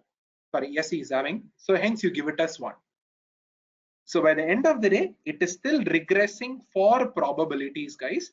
Probabilities running between 0 to 1. You use a methodology like keeping a probability benchmark, like 50%, and then we convert it as final classifications here. So this is exactly what is going to be the logistic regressions model here. This is exactly what he's going to do. But how is he deriving the probabilities, etc., is what we're going to discuss in a couple of minutes. So logistic regression is nothing but a classification model, but doing a regression problem, what am I regressing for? I'm regressing for probabilities. Probabilities running between what and what? 0 to 1. How do you convert it as a classification model finally? I keep a benchmark like 50% on the predictions that he's giving. Then I will make it a 0 and 1, which is discrete in type. That's it. You're solving a classification problem using a regression technique here. So now if you guys ask me a question on what are the modifications you're doing to a linear regression model to convert it, to run between 0 to 1, this is what we're going to do next. What do we have? We have yp is equal to beta naught plus beta 1 times of x, where yp is nothing but the target which you're going to predict in terms of probabilities. What is the range, guys? It typically runs between 0 to 1. Yp is probabilities. It typically runs between 0 to 1. While on the RHS, if you see, it is basically a regression model's output, which runs between -infinity till +infinity, isn't it? So yp is nothing but the target probability running between 0 to 1, whereas RHS is basically regression model's output, running between minus infinity to plus infinity. So they're not equal yet. They're still not equal. I need to do some modifications to this equation. This equation doesn't stand true for us right now. Either I convert the 0 and 1 to a number which will run from minus infinity to infinity, or I convert the regression model's output to run between 0 to 1. I have only these two possibilities. I can either do the probabilities running from 0 to 1 to run between minus infinity to plus infinity, which makes sense. They both match. LHS equal to RHS. Or the second choice I have is convert minus infinity to plus infinity as a 0 and output, which is going to match with this particular guy, which is also another ideal choice I can do, right? So these are the two possibilities we have at hand, 0 to 1 to minus infinity plus infinity, or the vice versa. What we are going to do here is, guys, we're going to adopt both the methodologies. We're going to literally try both the methodologies, okay? So I'm going to go ahead with the first case. How can I convert an output probability running between 0 to 1 to run between minus infinity to plus infinity? Okay, so the question is, how can I make them to run between minus infinity to plus infinity? The answer is very simple, guys. There are two basic things that we're going to do right now. Number one is, we know that the target YP is probability. I can convert probability to another nearest member, okay, to another member who's kind of very closely related to probability, somebody called as odds.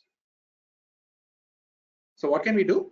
We can take up the probabilities and we can convert him to another close relative of this particular guy, somebody called as odds.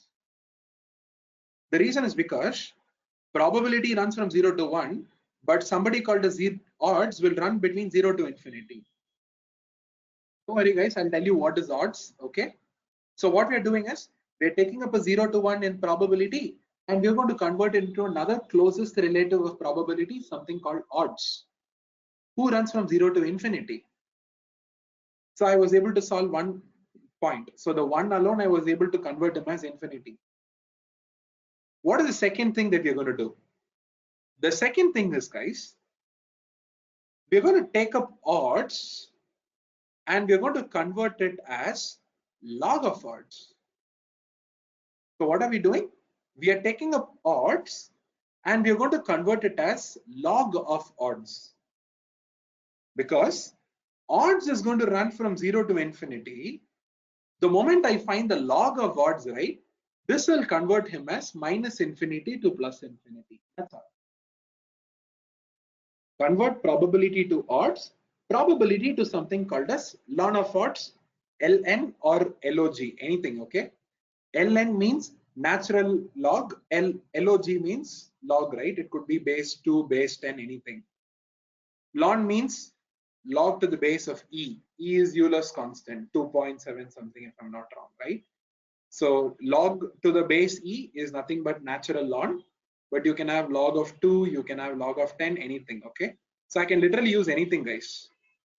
Okay, so if I call it as log ln, so please think that it's ln that I'm talking about. By the end of the day, they're all similar, very similar. You can use anything.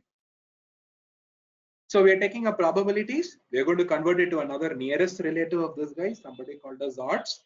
Then take up odds, convert it as ln of odds. Now let us discuss why probabilities has to be converted into odds. What do you mean by odds? Why do you say it's running between 0 to infinity? Very simple, guys. Odds is nothing but the probability of an event happening divided by the probability of an event not happening. What is odds? Odds is nothing but the probability of an event happening divided by the probability of the event not happening. What do you mean by probability of an event happening? It is nothing but the number of favorable trials divided by the total number of trials. I hope everybody remembers this. So the roll of a die, there are 6 outcomes. What is the chance I will get 2 as an outcome? There is only one chance out of the 6 chances. So 1 by 6 is some probability, 16% something. So odds is nothing but, guys, the probability of an event happening divided by the probability of the event not happening. Is written as P divided by 1 minus P. Why am I writing 1 minus P? Because we know probability of event happening plus probability of event not happening is equal to 1. Sum of all probabilities is equal to 1. Right? Basic laws of probability, if you remember. So odds is nothing but the probability of event happening divided by the probability of the event not happening. So it's like the way you need to think of it is like this, okay? Say for an example, somebody is telling us that, I'm probably participating in a competition. There's a probability of me winning is at the rate of 40%, okay? Let's say I'm playing poker. So there is a probability of me winning 40%. The probability of me not winning is at the rate of 60%. If somebody is going to ask us, hey boss, can you tell me what are the odds of me winning? It is nothing but 40 divided by 1 minus 40, or otherwise 40 divided by 60, 4 by 6, 2 by 3 is the ratio that we have. Or the odds of winning is basically 2:3. So what are the odds that you will win? The odds that you will win is basically 2:3, which means you will win 2 times, but you're going to lose 3 times. Okay, so for every 2 wins that you will get, there are 3 losses that is coming up. So let's say if you're going to play 5 times, out of the 5 times, 2 times you're going to probably win. For this particular 2 wins that you've just got, there is more chances that you will end up with 3 losses is what we are saying. This is what is called as odds here. Odds is 2 by 3. So the answer will be what? Somewhere around 0.6 or something, is it? 0.67 something.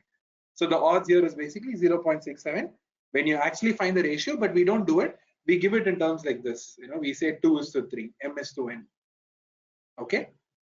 So this is what is called as odds, guys. It's very common when you play, poker, etc. Those kinds of games. You would have heard in movies and people say that, the odds of me winning is 2:3. The odds of me winning is 1:10. The odds of this particular thing happening is 1:14 million. If you compare with Avengers, right? So I'm just saying. So you have different areas where people will start using this keyword, something called odds, rather than speaking in terms of probability. Because you're giving them an example. You're saying 2:3. 2 hands you'll win, 3 hands you'll lose.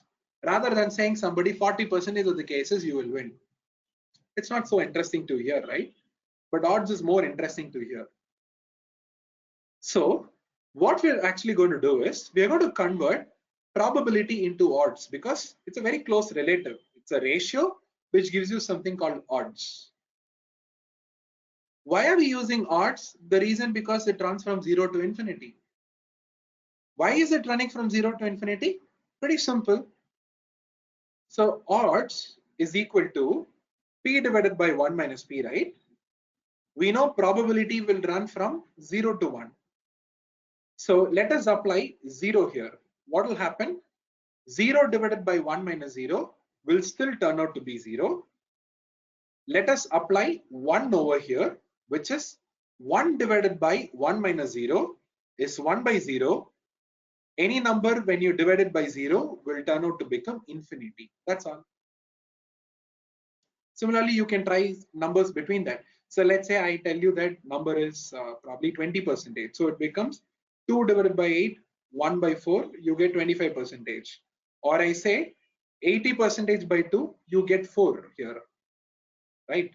So similarly I can say 9 by 1, you will get 9. So 9 by 0.1, you will get what? 99. So you can see that probabilities will run between 0 to 1, but another close relative of this guy, somebody called as odds, will run from 0 to infinity here. This is exactly the first transformation that we are going to do, where we are saying, hey boss, the target variable is probability, right? Instead of predicting for probability, can we start predicting for odds? Because he runs from 0 to infinity. This seems to be a good viable option. That's the first transformation that we're going to do. Converting probability into odds is the first thing that we're going to do here. What is the next thing that we can probably do? We can convert odds into log of odds. That's all. Okay. So log of 1 is what? It's 0, isn't it? So similarly, try log of 0.5 and all, it will go to the negative scale. So when I convert odds into log of odds, I will end up with minus infinity to plus infinity. So this is the second transformation that we're going to do right now. I think this is self-explanatory, right? So the odds, if I take it to log, it will become minus infinity to plus infinity scale. So that is why, guys, going back to the formula, we have yp, it's actually not equal to beta naught plus beta 1 times of x yet. What I will do is, I will take up this particular probability and I will convert it as odds in the first scale, which is p divided by 1 minus p. So we are saying yp divided by 1 minus yp, that will give me the odds. It is still not equal, boss. Why? Because LHS is 0 to infinity, while the RHS is still minus infinity to plus infinity. What do you do next? You basically say ln of odds, which is equal to ln of p divided by 1 minus p, is equal to beta naught plus beta 1 times of x. So this becomes our final model equation here, guys. Okay. What do we have here? If somebody is going to ask us, hey, what is the logistic regressions equation? We should basically say ln of odds is equal to ln of p divided by 1 minus p is equal to beta naught plus beta 1 times of x. That's it. Ln of odds is equal to ln of p divided by 1 minus p is equal to beta naught plus beta 1 times of x. Now you know that LHS is running from minus infinity to plus infinity. The RHS is a very simple linear regression model who's also going to run from minus infinity to plus infinity. Hence, equal LHS is equal to RHS. We were able to perfectly convert a simple linear regression models equation to a logistic regression models equation right now. Right? So what are the problems, guys? Going back up. So we have the targets to be zeros and ones. You cannot claim that, hey, it's a number, so I can still create a linear regression model. No, you can't, because he's going to predict well above 1 and well below 0. So what you want him to do is you want him to predict between 1 and 0, right?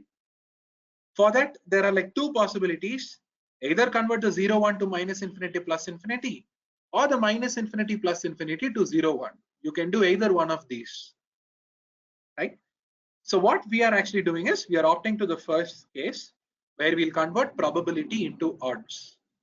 So sorry, probability 0, 1 to minus infinity to plus infinity. How are we doing it? Probability becomes odds, odds becomes log of odds. Hence you can see while doing it, you'll get minus infinity plus infinity on LHS and beta naught beta 1 times of x, which is minus infinity plus infinity on the RHS. This becomes your final logistic regression models equation. Okay. Tell me, guys, were you all able to follow till here or not? Yes or no? On what are we exactly doing? Why are we doing this one? The series of transformations. So if you take up some books, right, they'll just directly say, hey, it is ln of p divided by 1 minus p is equal to beta naught beta 1 times of x. But the question is, why did this formula come out like this? That's exactly what we're reasoning out. The reason is because this one, the predictions and the true value will not match. So what should I do? I should do all these transformations. These are the true transformations. Post doing that, we are ending up with an equation that looks like this. Tell me, guys, are you all convinced with this or not? Yes or no?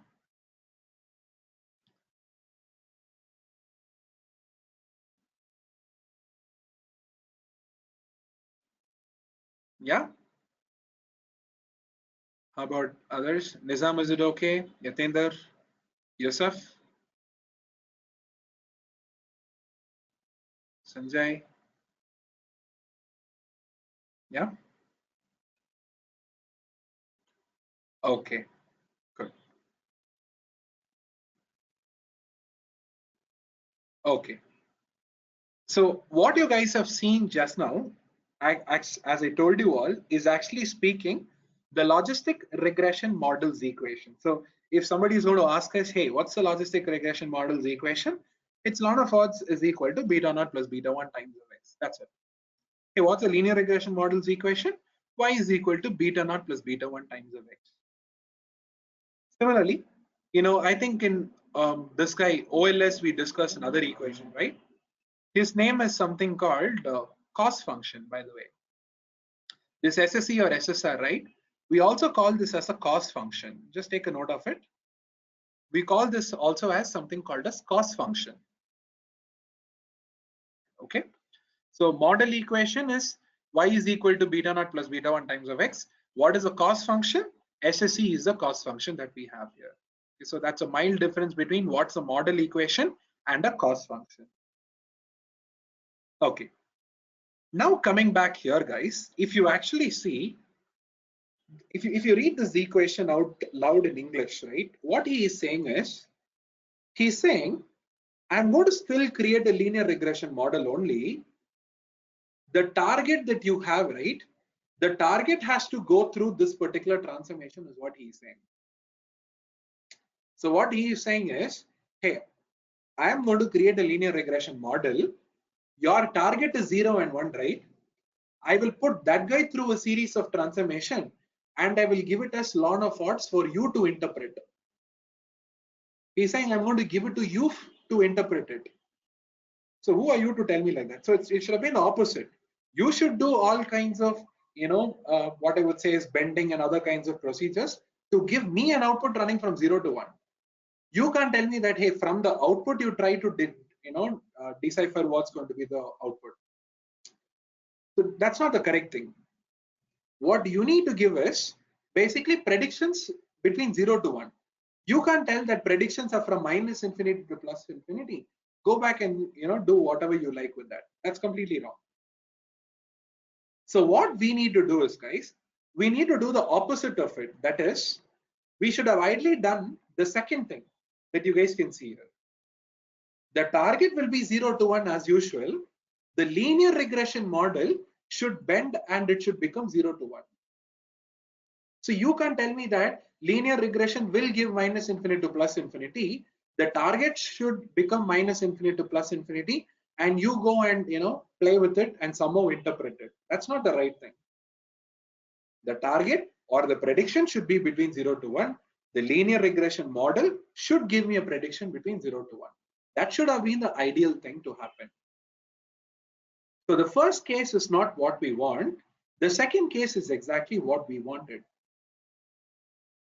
So to come up with the second case, what we are going to do is, guys, we're going to extend from here. That's all. What do we have? We have this equation which says ln of p divided by 1 minus p is equal to beta naught plus beta 1 times of x. LHS and RHS, he's saying, runs from minus infinity to plus infinity. No, I don't want that. I want an equation where I can say LHS and RHS are running between 0 to 1. That is what I want. I want probability equation. You cannot give me something and ask me to go back and decipher. Hence, what we'll do is, guys, we'll just start transforming this one. So we are going to come up with a probability equation. So we'll say p divided by 1 minus p is equal to, bringing the ln on the RHS will basically become exponential, isn't it? So the inverse of log is something called anti-log. For the same log, if you have Euler's constant base, you call it as natural log. The inverse of this guy is exponential. Okay, for log it is anti-log. For natural logarithm, it is exponential. So ln, it is exponential, is the inverse. So bringing this guy on the right hand side, it becomes exponential of beta naught plus beta 1 times of x. Now I will cross multiply. P is equal to 1 minus p into exponential of beta naught plus beta 1 times of x. Then it will become p is equal to exponential of linear combinations of variables minus p into exponential of linear combinations of variables.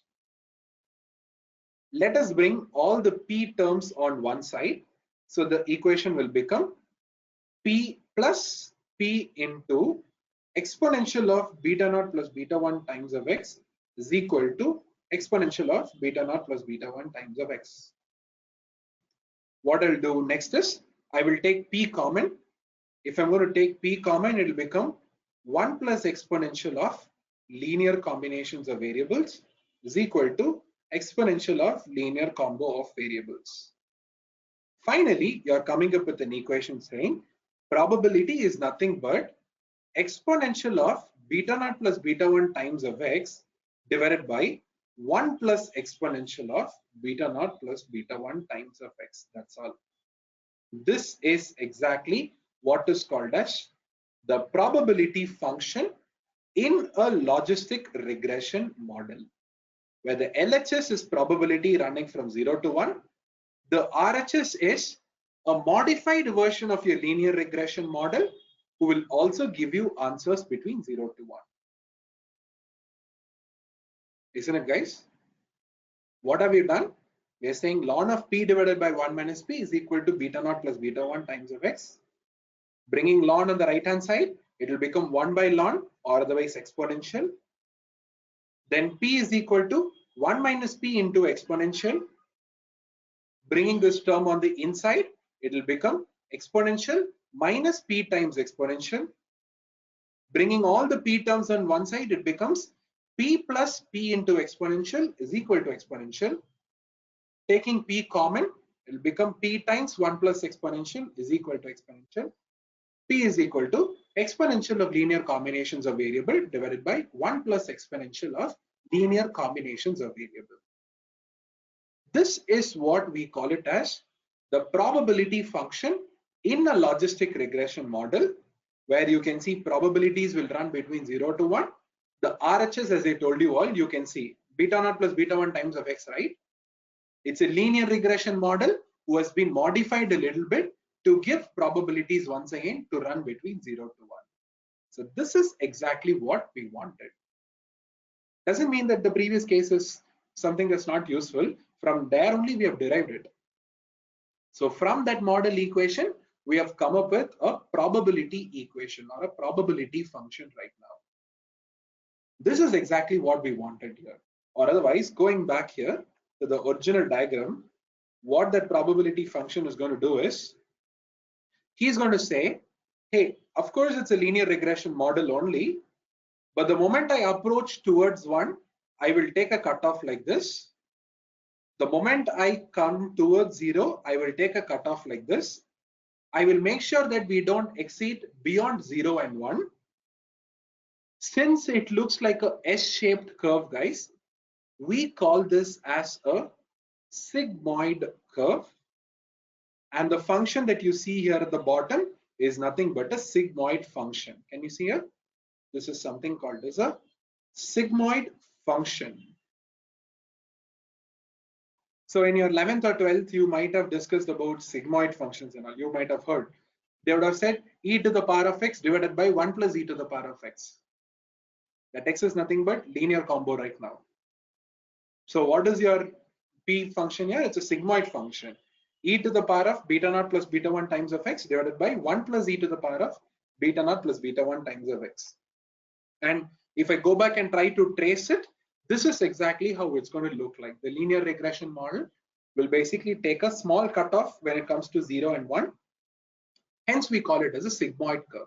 And the function is called as a sigmoid function here. Okay. So this is exactly where we started, guys. We did a series of transformation to come up with a model equation. Here we just started kind of simplifying it. We exchanged each and every percent and we came up with the probability function here. This probability function is called as a sigmoid curve. Okay. Following till here, guys, are you all okay? Till here, is it fine? How the linear regression model is converting himself to a logistic regression model, right? So this is what he's going through.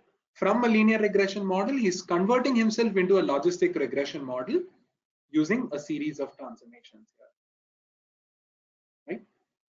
Do you all agree with me till here? Anybody who has some questions?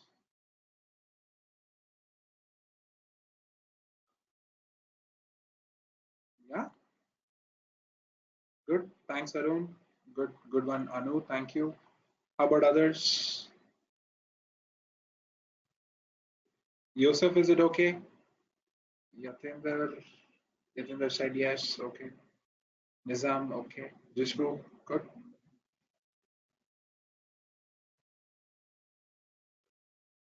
Sanjay, Rakesh, are you guys clear till here? Okay.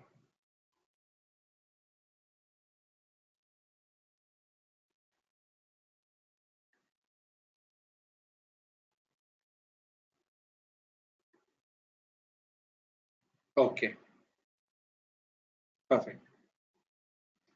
So, shall we just try to trace out the sigmoid curve if in case you guys want to have a look at it?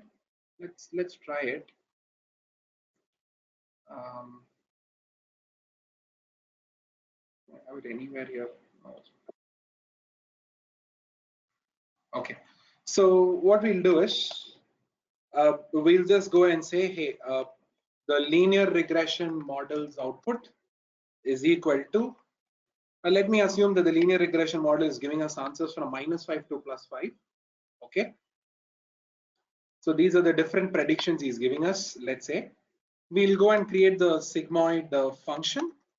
So it is function of x where he will do exponential of x divided by 1 plus exponential of x. Okay. So this is the sigmoid function we are creating. Now we are saying logistic output is equal to, take up the linear regression model's output and apply this particular function. Okay.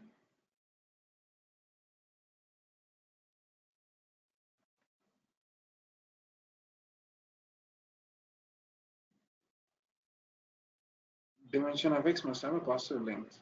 What's happened? Oh, it's S apply, right? Sorry, S apply. Yes. Now we have the logistic regressions output. So let me plot the linear regressions output with the logistic regressions output. I think it's good that we take more number of numbers. So 10 numbers right now. Oh, step size value of 0.1. So it should be 0.1. Okay. Yeah. So now let's go back and plot it.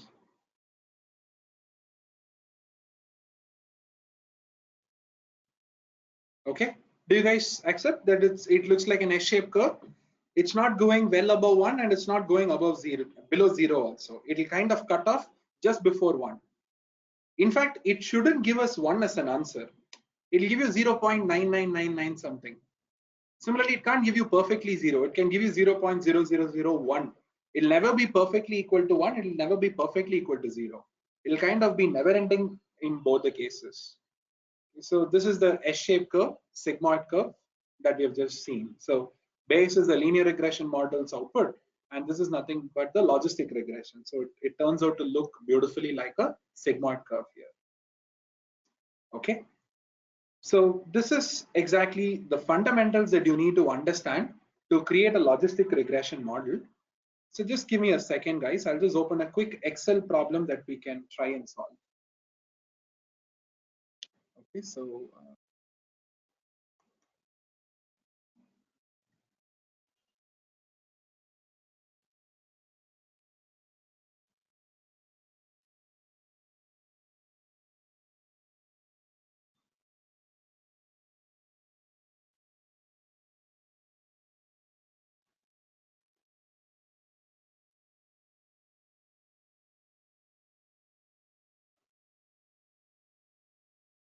okay.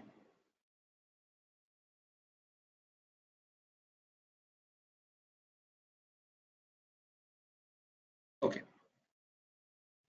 So what we're going to do next is, guys, we're going to quickly solve this particular problem. But obviously, before that, you need to know how the coefficients in beta naught and beta 1 are getting estimated, right? So by the end of the day, it is beta naught and beta 1, right? So how are they getting estimated? You need to have some optimization method. Like yesterday we had OLS. So today we should have something, right? Because yesterday we were trying to imitate how OLS worked. So now today there should be something for logistic regression also. So going back here, guys, in logistic regression, the optimization method or the methodology who's going to give us the coefficients is something called MLE, which stands for maximum likelihood estimation. Okay, the methodology is something called as MLE, which stands for maximum likelihood estimation. Okay, so what do you mean by a maximum likelihood estimation? So a maximum likelihood estimation is actually a method of coming up with the error value. Okay, it's going to tell you how much of deviation is available between the predicted probability and the true value, and if that deviation is too much, then the error is going to go higher, else the error is going to be lesser. Okay, so what I'm going to do is, guys, in the interest of time and more like, to not confuse you much, probably we'll go through the complete derivation another day. I'll just give you all the final formula for now. Okay, or probably even once we finish the problem or something, we can come back. So, but let's just go to the final equation for now. The final equation is actually log likelihood. Okay, so it is actually log likelihood, which is equal to summation I runs from 1 till n, which means for each and every data point, I want you to calculate how much of deviation do I see between my predicted result versus the true value. Okay, what is the deviation formula? The deviation can be found like this. It is yi times log of probability plus 1 minus yi times log of 1 minus probability. So yesterday what did we have? We had yi minus beta naught plus beta 1 times of xi taken to the power of 2, summation I runs from 1 till n. This is what we discussed yesterday, right? What was yi? We knew it was true value. What is beta naught plus beta 1 times of x? It was the predicted value. How far is the true value and the predicted value? You're finding the difference, you're squaring it. You're doing it for every data point. That's why you're summing the total. In the same fashion, even here, what we're doing is we are saying yi is my true value, okay, which means if yi is equal to 1, the probability is nothing but the predicted value. You are asking him, hey, how far is the predicted probability from this particular target one? So what are you saying? You're saying if yi is equal to 1 and the predicted probability that you're coming up with is for 1, how far is the probability from this particular one? So how far is he? That is the question we are asking. Similarly, if you see on this side, it is actually the same thing, okay?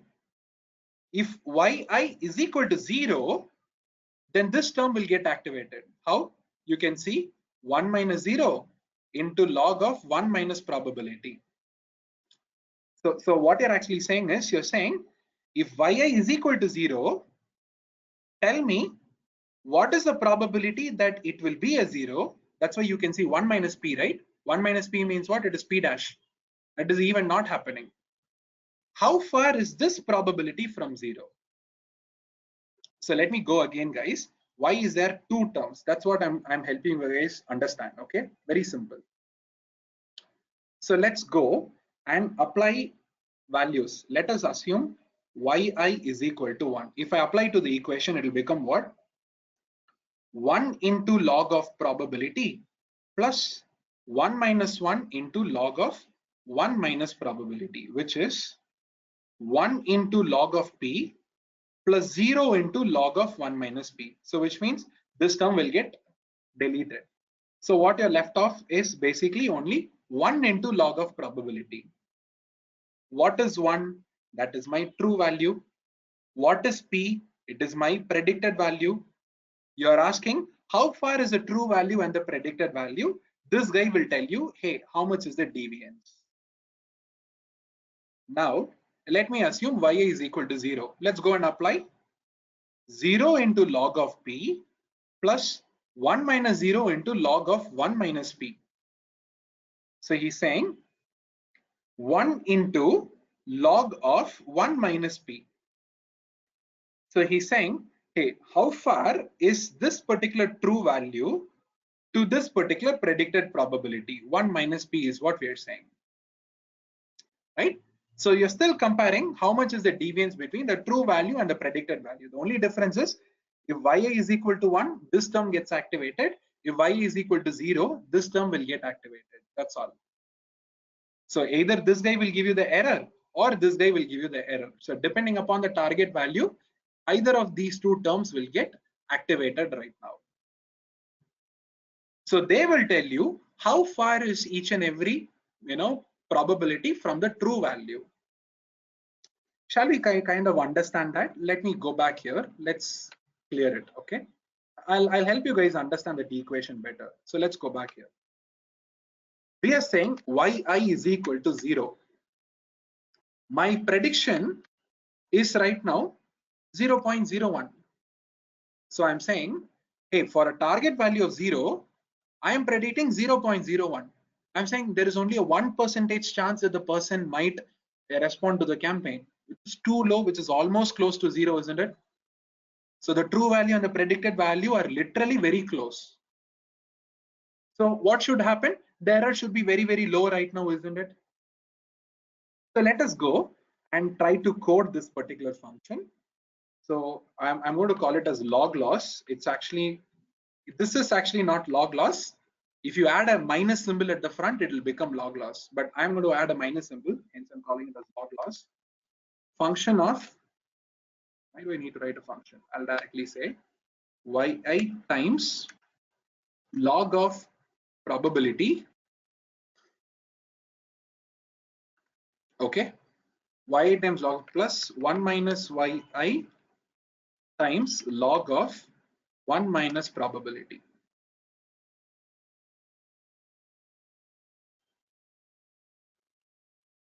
Okay. So what we have here is, guys, the formula that we have this written here, yi times log of probability plus 1 minus yi times log of 1 minus probability. I will just add a negative at the front. Okay. This is not available here. No, the negative is not available here. I am purposely adding a negative at the front. I'll tell you why I'm adding in some time. Okay. Let me add a negative at the front to this equation. So what we'll do right now is, the target is 0. You are predicting 1%. 1%, how close is it to 0? Very, very close. So the error should have been very low. Let's hit Control Enter. What is the error he is saying? The error that he's saying is also pretty low here, isn't it? Is there something going wrong? Ideally, it shouldn't have given us a negative result, negative answer. This shouldn't. Y times log of probability plus 1 minus y times log of 1 minus probability.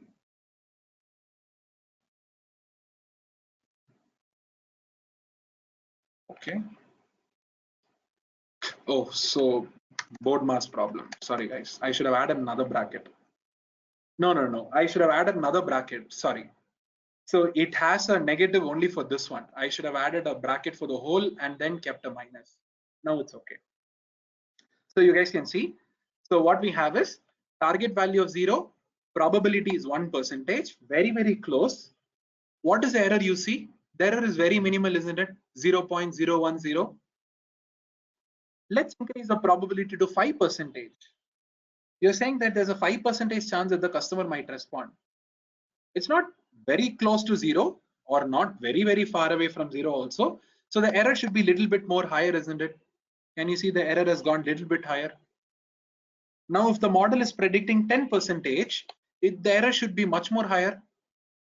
If the model is predicting 20%, it's once again very far away from 0%. So error is higher. For 30%, once again very high. For 50%, too high. Let's try for 70%. Loss is very, very high, 1.2. 80, you can see it is 1.6. 90, it should be 2.3. Now finally, let's try for 99. It is 4.61. If it becomes 100, it will become infinity actually. Okay, so what is happening? As the probability is going very, very far away from the required probability, it was supposed to be predicting a 0, but it is predicting as 99% probability. The more and more far away it is from the original true value, the more is the error that we are actually paying here, isn't it?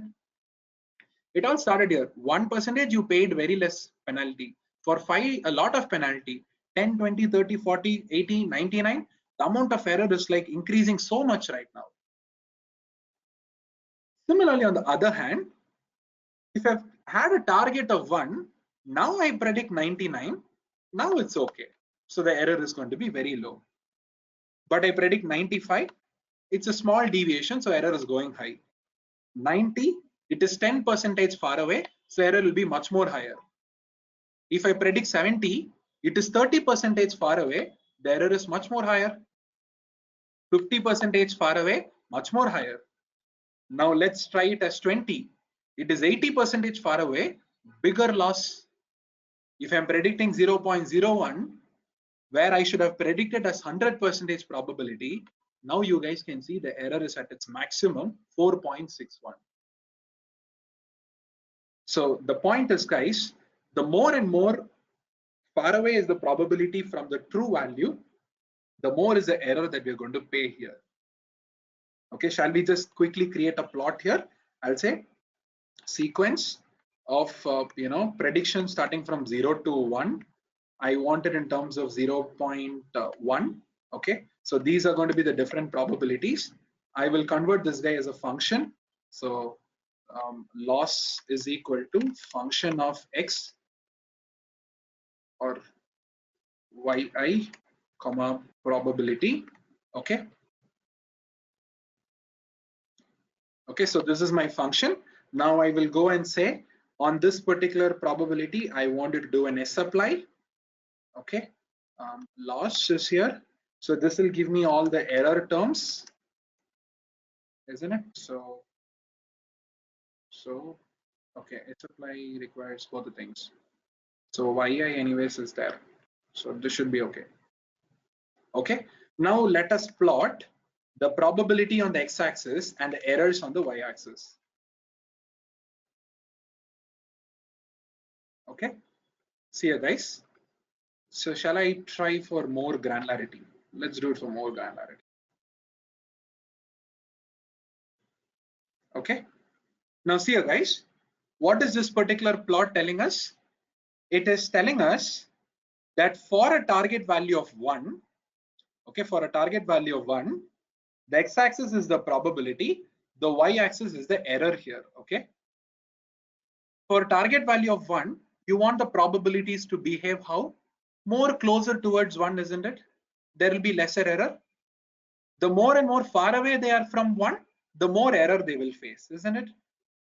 See here, probability of 1, very close to 1, so less error. 80% is little far away, so higher error. 60% is surely far away, higher error. 40 is very, very far. 20 is very, very far. Close to 100, it's too far. That's why you're getting a higher loss. This is what is called as a logistic loss. It's a logarithmic loss. You can see that the loss is like increasing in a logarithmic fashion. Similarly, the same case I will do it for 0 right now. I'll do it for 0. Okay, now see it. Let's go back and run it. It'll just be in the opposite phase. Why? Because for a target value of 0, the probability should be more closer towards 0. The more and more far away they are, the higher is the error that you're going to pay. So can you see 20 more error, 40, 60, 80, 100 more and more error. So this is also growing in a logarithmic fashion. So the errors are growing in a logarithmic fashion here. So this is exactly what you can see is this particular function doing for us. Actually, the point is that it's not working in a linear fashion. So 20 to 40, the difference is 20% of probability mistake. The error is not changing so much, right? But between 40 to 60, the same 20%, but the error is actually too much. It's not linear fashion. So here there is a 20% difference. The error increase is only this amount. It's too small, right? But the same 20% increase here, it is too much. Same 20%, you can see it is very much high. It is very, very high. So the error increase is not happening in a linear fashion. It's happening in a more exponential or a logarithmic fashion here. Okay, so that's another point you have to understand. So, predicting from 10 to 15 is not equal to between 80 to 85. That is the meaning I'm saying. 10 to 15, the amount of error is not much, but 80 to 85, the error will be much more bigger. Okay, so the 5% is there versus the 5% here, it's a massive difference. So that's the message we are conveying here. So now if you all ask me a question on why did I add a negative at the front, the reason why I've added a negative at the front is because when you're doing a log of probability, right, the answers will always be on a negative result. So you can see here, when I do it, the errors will always be on a negative scale. Can you see the diagram has also got inverted? The errors will always be on a negative scale. While if I keep the negative at the front, then the errors will all be on a positive scale. So the same guys will be positive, 4.6, while here it is minus 4.6. That is why, for your understanding, I preferred it to have a negative at the front. So that you understand it better, I've kept a negative at the front. But actually speaking, guys, here we do not have a negative. In this equation, no, we don't have a negative at the front. Let's please understand that. It's only for your understanding, I added a negative symbol at the front. But actually speaking, in this function, we don't have a negative. Okay. Till here, are you all convinced? Are you all convinced with this particular equation, guys? Yes or no? How is it actually reacting? Are you all okay with this with this R example? Are you all convinced how the function is working?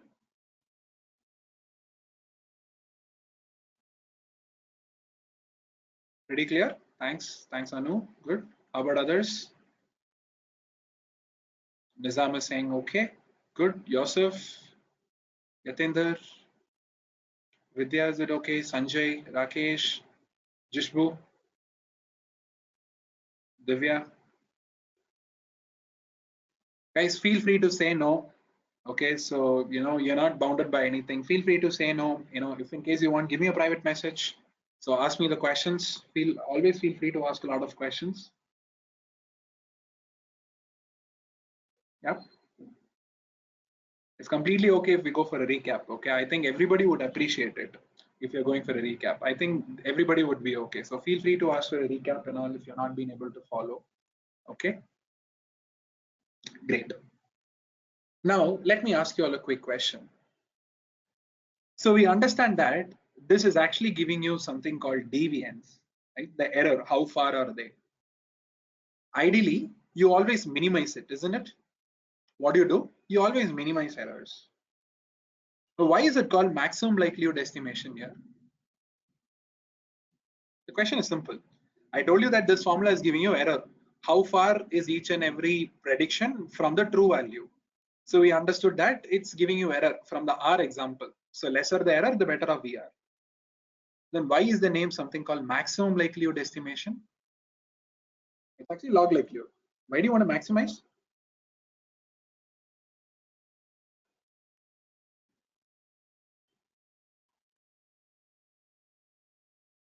Yes, any thoughts, guys? Why do you think it's maximum likelihood estimation?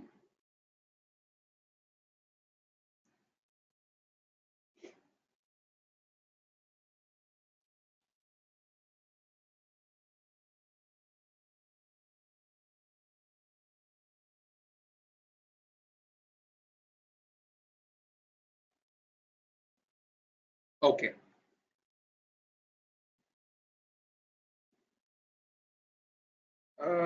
I think Sanjay has an answer. Okay. Arun, you're saying likelihood estimation non-emphasized. Sorry, what do you mean by non-emphasized?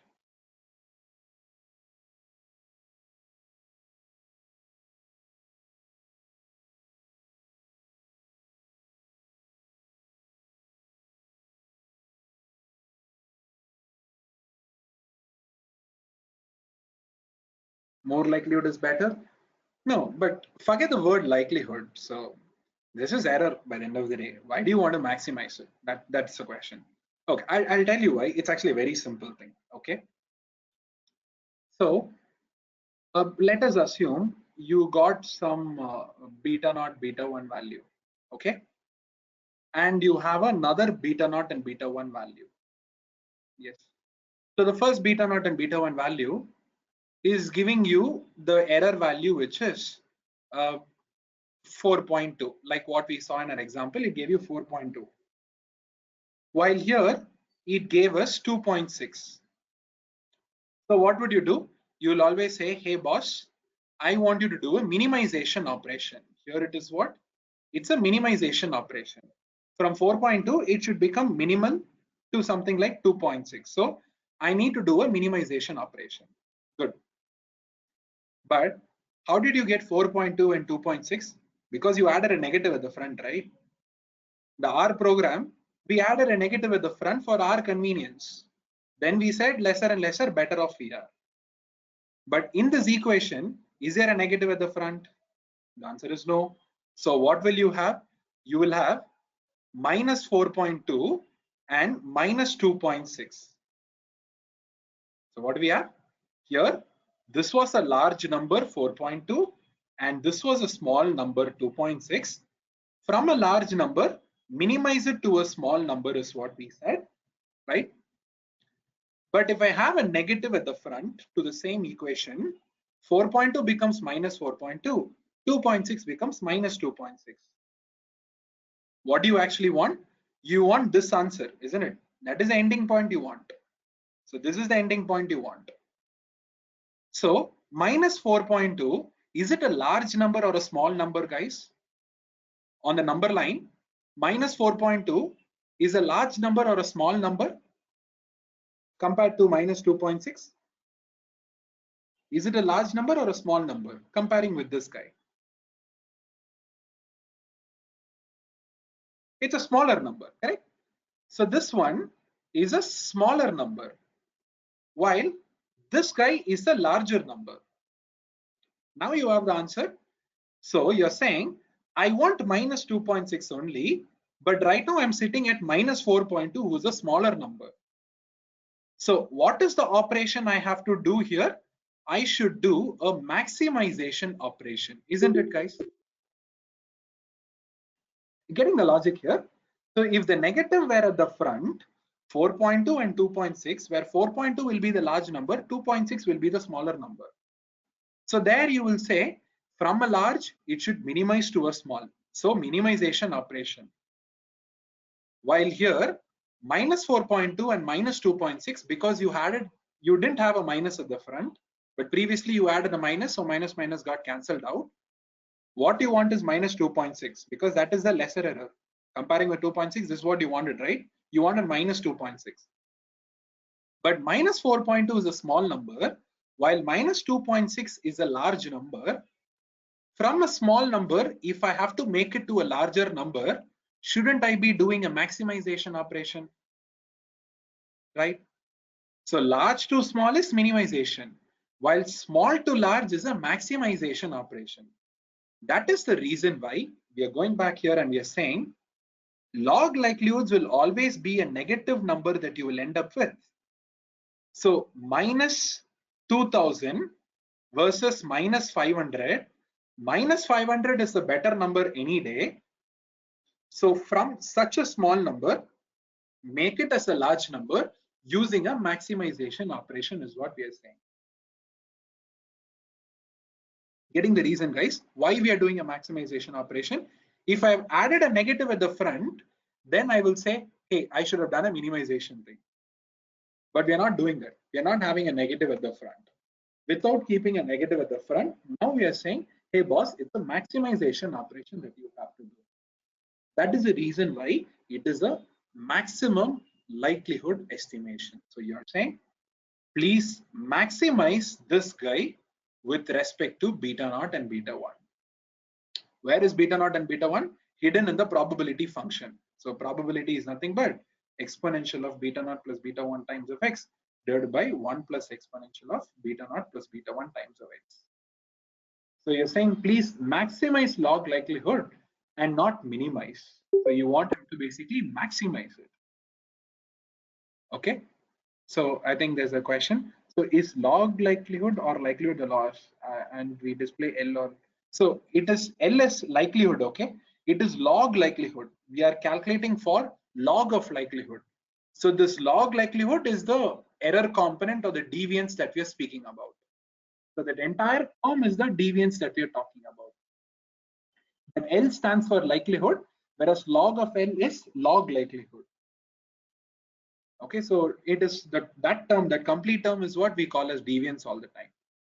Okay, it's not the only L, it is the log L that we always talk in terms of deviance. I hope now you guys have got the reason on why it's called maximum likelihood estimation, right? It's a maximization operation that we're doing here. Okay. So quickly guys, without spending much time, let's jump into our example here. Okay, so it's a very simple example guys. Let's kind of solve it. We have the target variable which is zeros and ones. Why is it zeros and ones? Because we are trying to understand why did a particular student get a PhD and why did a particular student not get a PhD? Why are they inside the honors class and why are they not in the honors class? 1 and 0. You're asking, is gender really playing a very important role? You're saying, I think the gender might be a very important role. So, because of gender differences, you can also see people getting into honors class. So, female candidates might be more, what I would say is sincere. They may easily get into PhDs, but boys may not get it. So I may want to understand if gender is really playing an important role or not. So this is your target and this is your predictor here, correct? We're going to create a logistic regression model. So what is required for logistic regression model? A linear regression model. What does a linear regression model need? He needs beta naught and beta 1. As usual, like yesterday, let's go and assume 1 and 2. What is next? Go back to the equation. With this beta naught and beta 1, you need to find probability. They need probability, right? So let's go back and we will say probability. This is nothing but, or even before that, shall I just do linear model, linear combo? Let's do linear combo, which is equal to beta naught plus beta 1. Okay, beta 1 times of x. Okay, so we are doing beta naught plus beta 1 times of x. So this is the result coming from a linear combo. I'll even keep it as 10 and 20. Okay, so this is coming from beta naught plus beta 1 times of x. So this is the result out of a linear combination of variables. Now what we will do is we will convert this as probabilities. Okay, so what is probabilities? Exponential of beta naught plus beta 1 times of x divided by 1 plus exponential of beta naught plus beta 1 times of x. 1 plus exponential of beta naught plus beta 1 times of x. So what this guy will give you is he will start giving you probabilities. So let me go again, guys. We have the predictor, which is female or not. We have the target, honors class or not. We have found the linear combination of variables here by doing beta naught plus beta 1 times of x.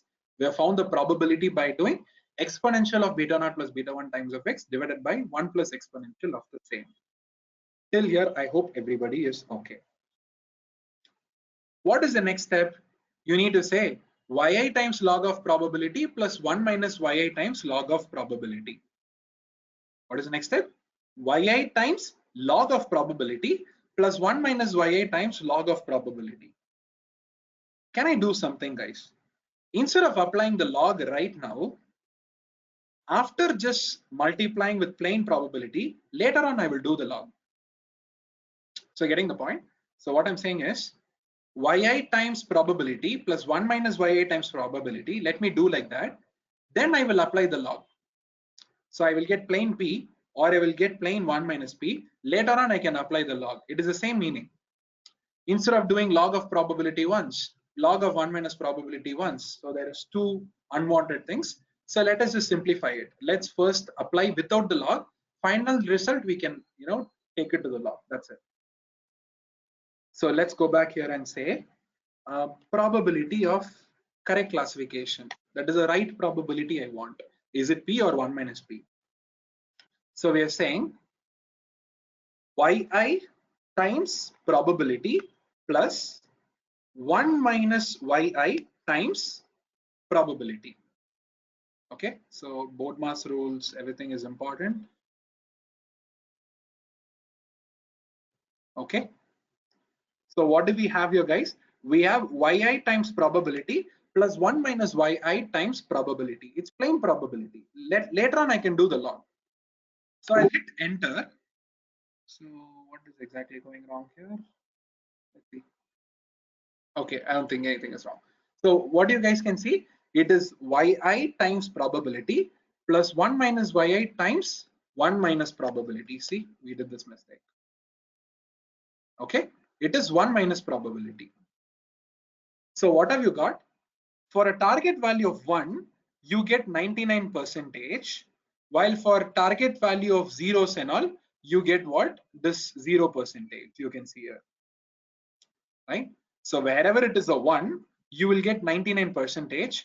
Wherever it's a 0, you will get the 0%. So either P will be activated or 1 minus P will be activated here. So here it is P, guys. We have found 1 minus P in this formula here.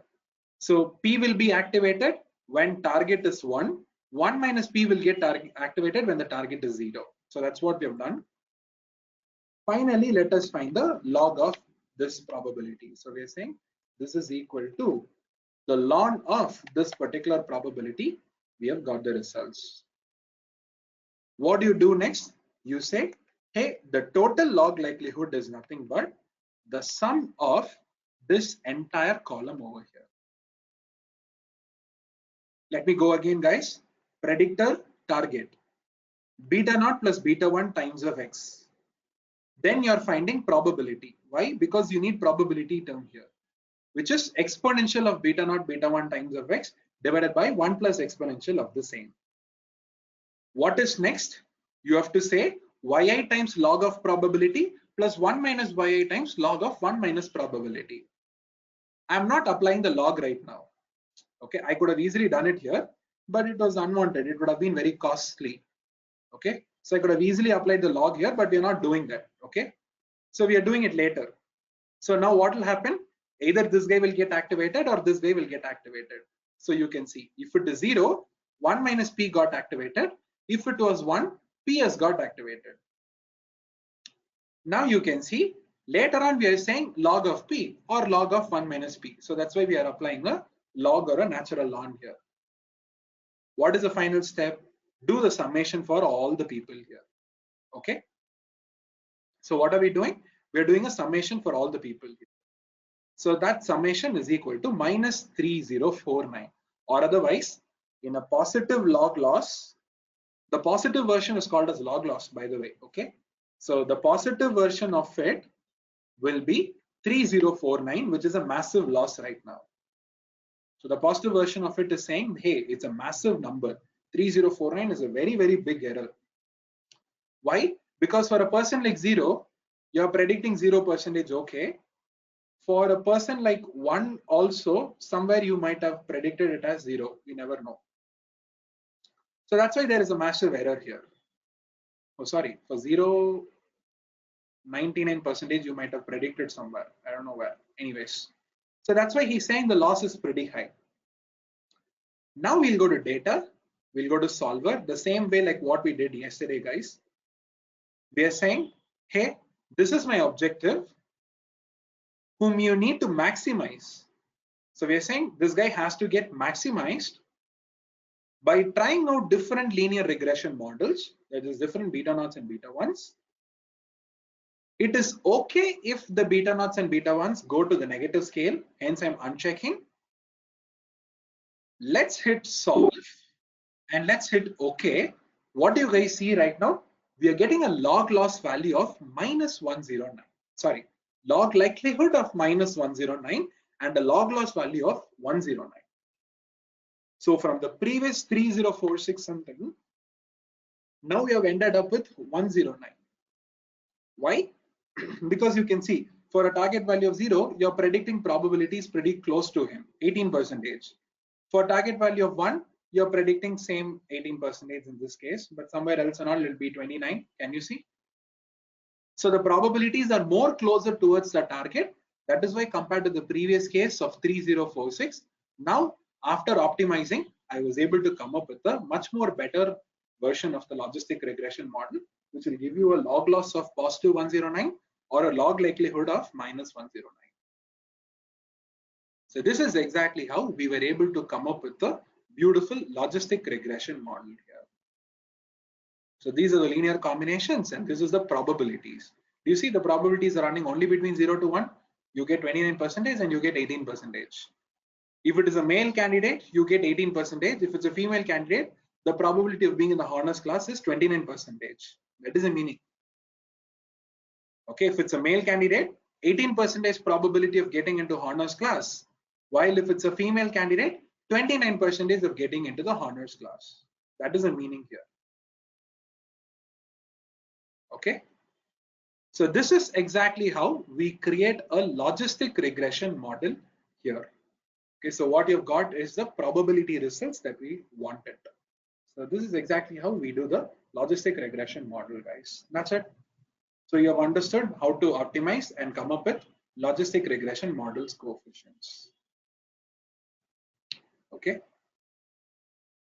Yes. So following till here, guys, any questions? Are you all able to follow?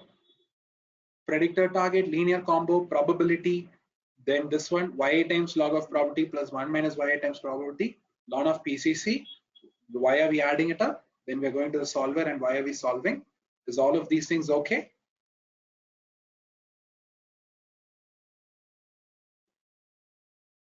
Sanjay, that's a good question. Yes, yes.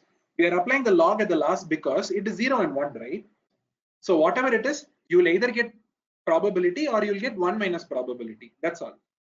Later on, I can apply the log. That's it.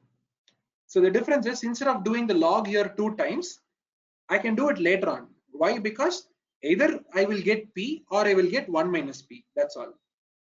Then later on, I can do a ln on top of it. So that is the reason why we're reserving the log to the last.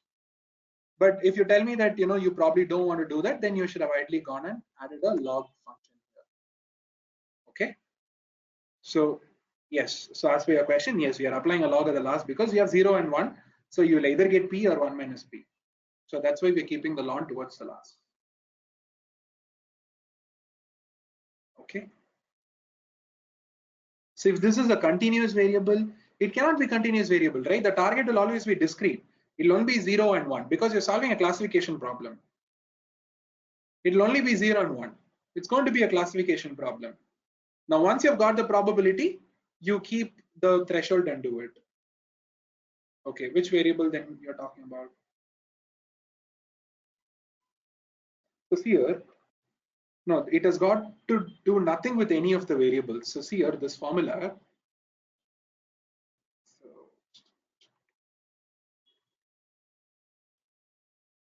no, it doesn't have to do anything with the predictor is what I'm saying. See here. So if yi is equal to 0, the formula will become what? So forget this log itself. Forget if there is a log itself here. Okay. This is what we are applying in Excel, isn't it? Yi times probability plus 1 minus yi times log of, not log of, plain 1 minus probability. If yi is equal to 0, look at this equation, it will become 0 into p plus 1 minus 0 into 1 minus p. So the final result is what? 1 minus p. If yi is equal to 1, tell me, it will be 1 into p plus 1 minus 1 into 1 minus p, which is equal to 1 into probability, which is plain p. If I apply a log right now, log of 1 minus p, and if I apply a log right now, it will be log of p. Go back and check here. What did you get? 1 into log of p. And here, what did you get? You got the same 1 into log of 1 minus p. So that's what I'm saying. You cannot have yi to be 0.3 because it's a discrete target, right? The target is discrete. It can only be 0 and 1. It cannot be 0.3. That is what I'm saying. If it were 0.3, you should have created a plain linear regression model. yi will be 0 and 1 only because it's a discrete target. It's a logistic regression model you're creating. Did they respond to the campaign or not? Did the customer default or not? Did I incur a loss or not? It's yes or no, 0 and 1 only. It cannot have 0.3 and all at yi. It cannot have it. That is the point. Okay. Or if this was very confusing, guys, let me remove it. Okay, I'll remove it. I'll apply the same probability we had. So I'll just go and say a loss is nothing but yi times, sorry. So this is yi times log of probability plus 1 minus yi times log of 1 minus probability. Okay, so I need to close this guy here. I need to close him here. This guy, I need to close it. And this guy also, we need to close it. So this is the loss value. Is it even turning out correctly? Yi times log of probability plus 1 minus yi times log of 1 minus probability. Okay, I don't know, very sure. Let's check it. Minus 47. So what is going wrong with this formula?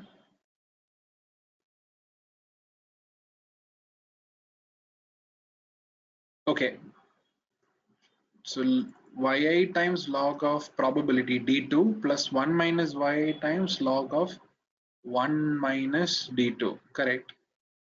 So this is the loss value, we've added it. So what's going wrong here? Minus 47.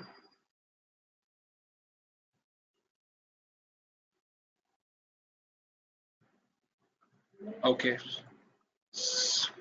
I don't know what's going wrong. Anyways, I think it's the same. Oh, ln versus log. Okay, now I got it. So previously we were applying ln, right? ln and not log. Okay, now it should be matching. Is equal to sum of this entire column right now. So minus 109. Yeah, thanks, Yatendra. Yes, we applied log, but actually it should have been ln. Right now you guys can see it is minus 109. So I wanted to just kind of simplify. Nobody would want to do log twice here, right? So that's why I wanted to kind of simplify it. But if that's confusing, I think they should be good. So we have done it. Okay, great. So any questions, guys? Otherwise, are you all able to follow till here? Are we good till here?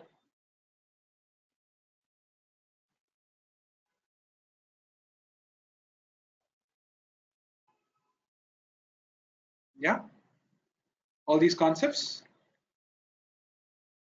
Okay, perfect. So then let's call it a day. I think we are on the clock perfectly. Okay. So in the next class, we can, probably go through a use case using logistic regression. Yeah. And before we call it a day, I think Sanjay has a quick question. Yes, Sanjay, please go ahead.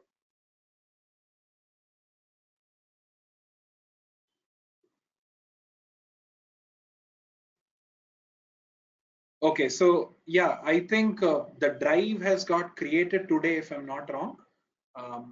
I'll just check with Srikanth, and I don't have your mail IDs, so probably I'll ask Srikanth or somebody else on the team to probably share it across with you guys. And the materials and the videos should ideally be available by tomorrow afternoon Indian time, because it takes a small amount of time to convert. That's the problem. Okay. So once it has got converted, then we should be good to upload it. It takes a lot of hours to kind of convert, so that's the problem. If it's a 3-hour class, it's easily going to take at least 6-7 hours for me to convert it. So that's a problem. Okay, great. So thank you guys. Thanks all for joining. Let's catch up in the next session next week. Okay. Thank you guys. Bye. Bye.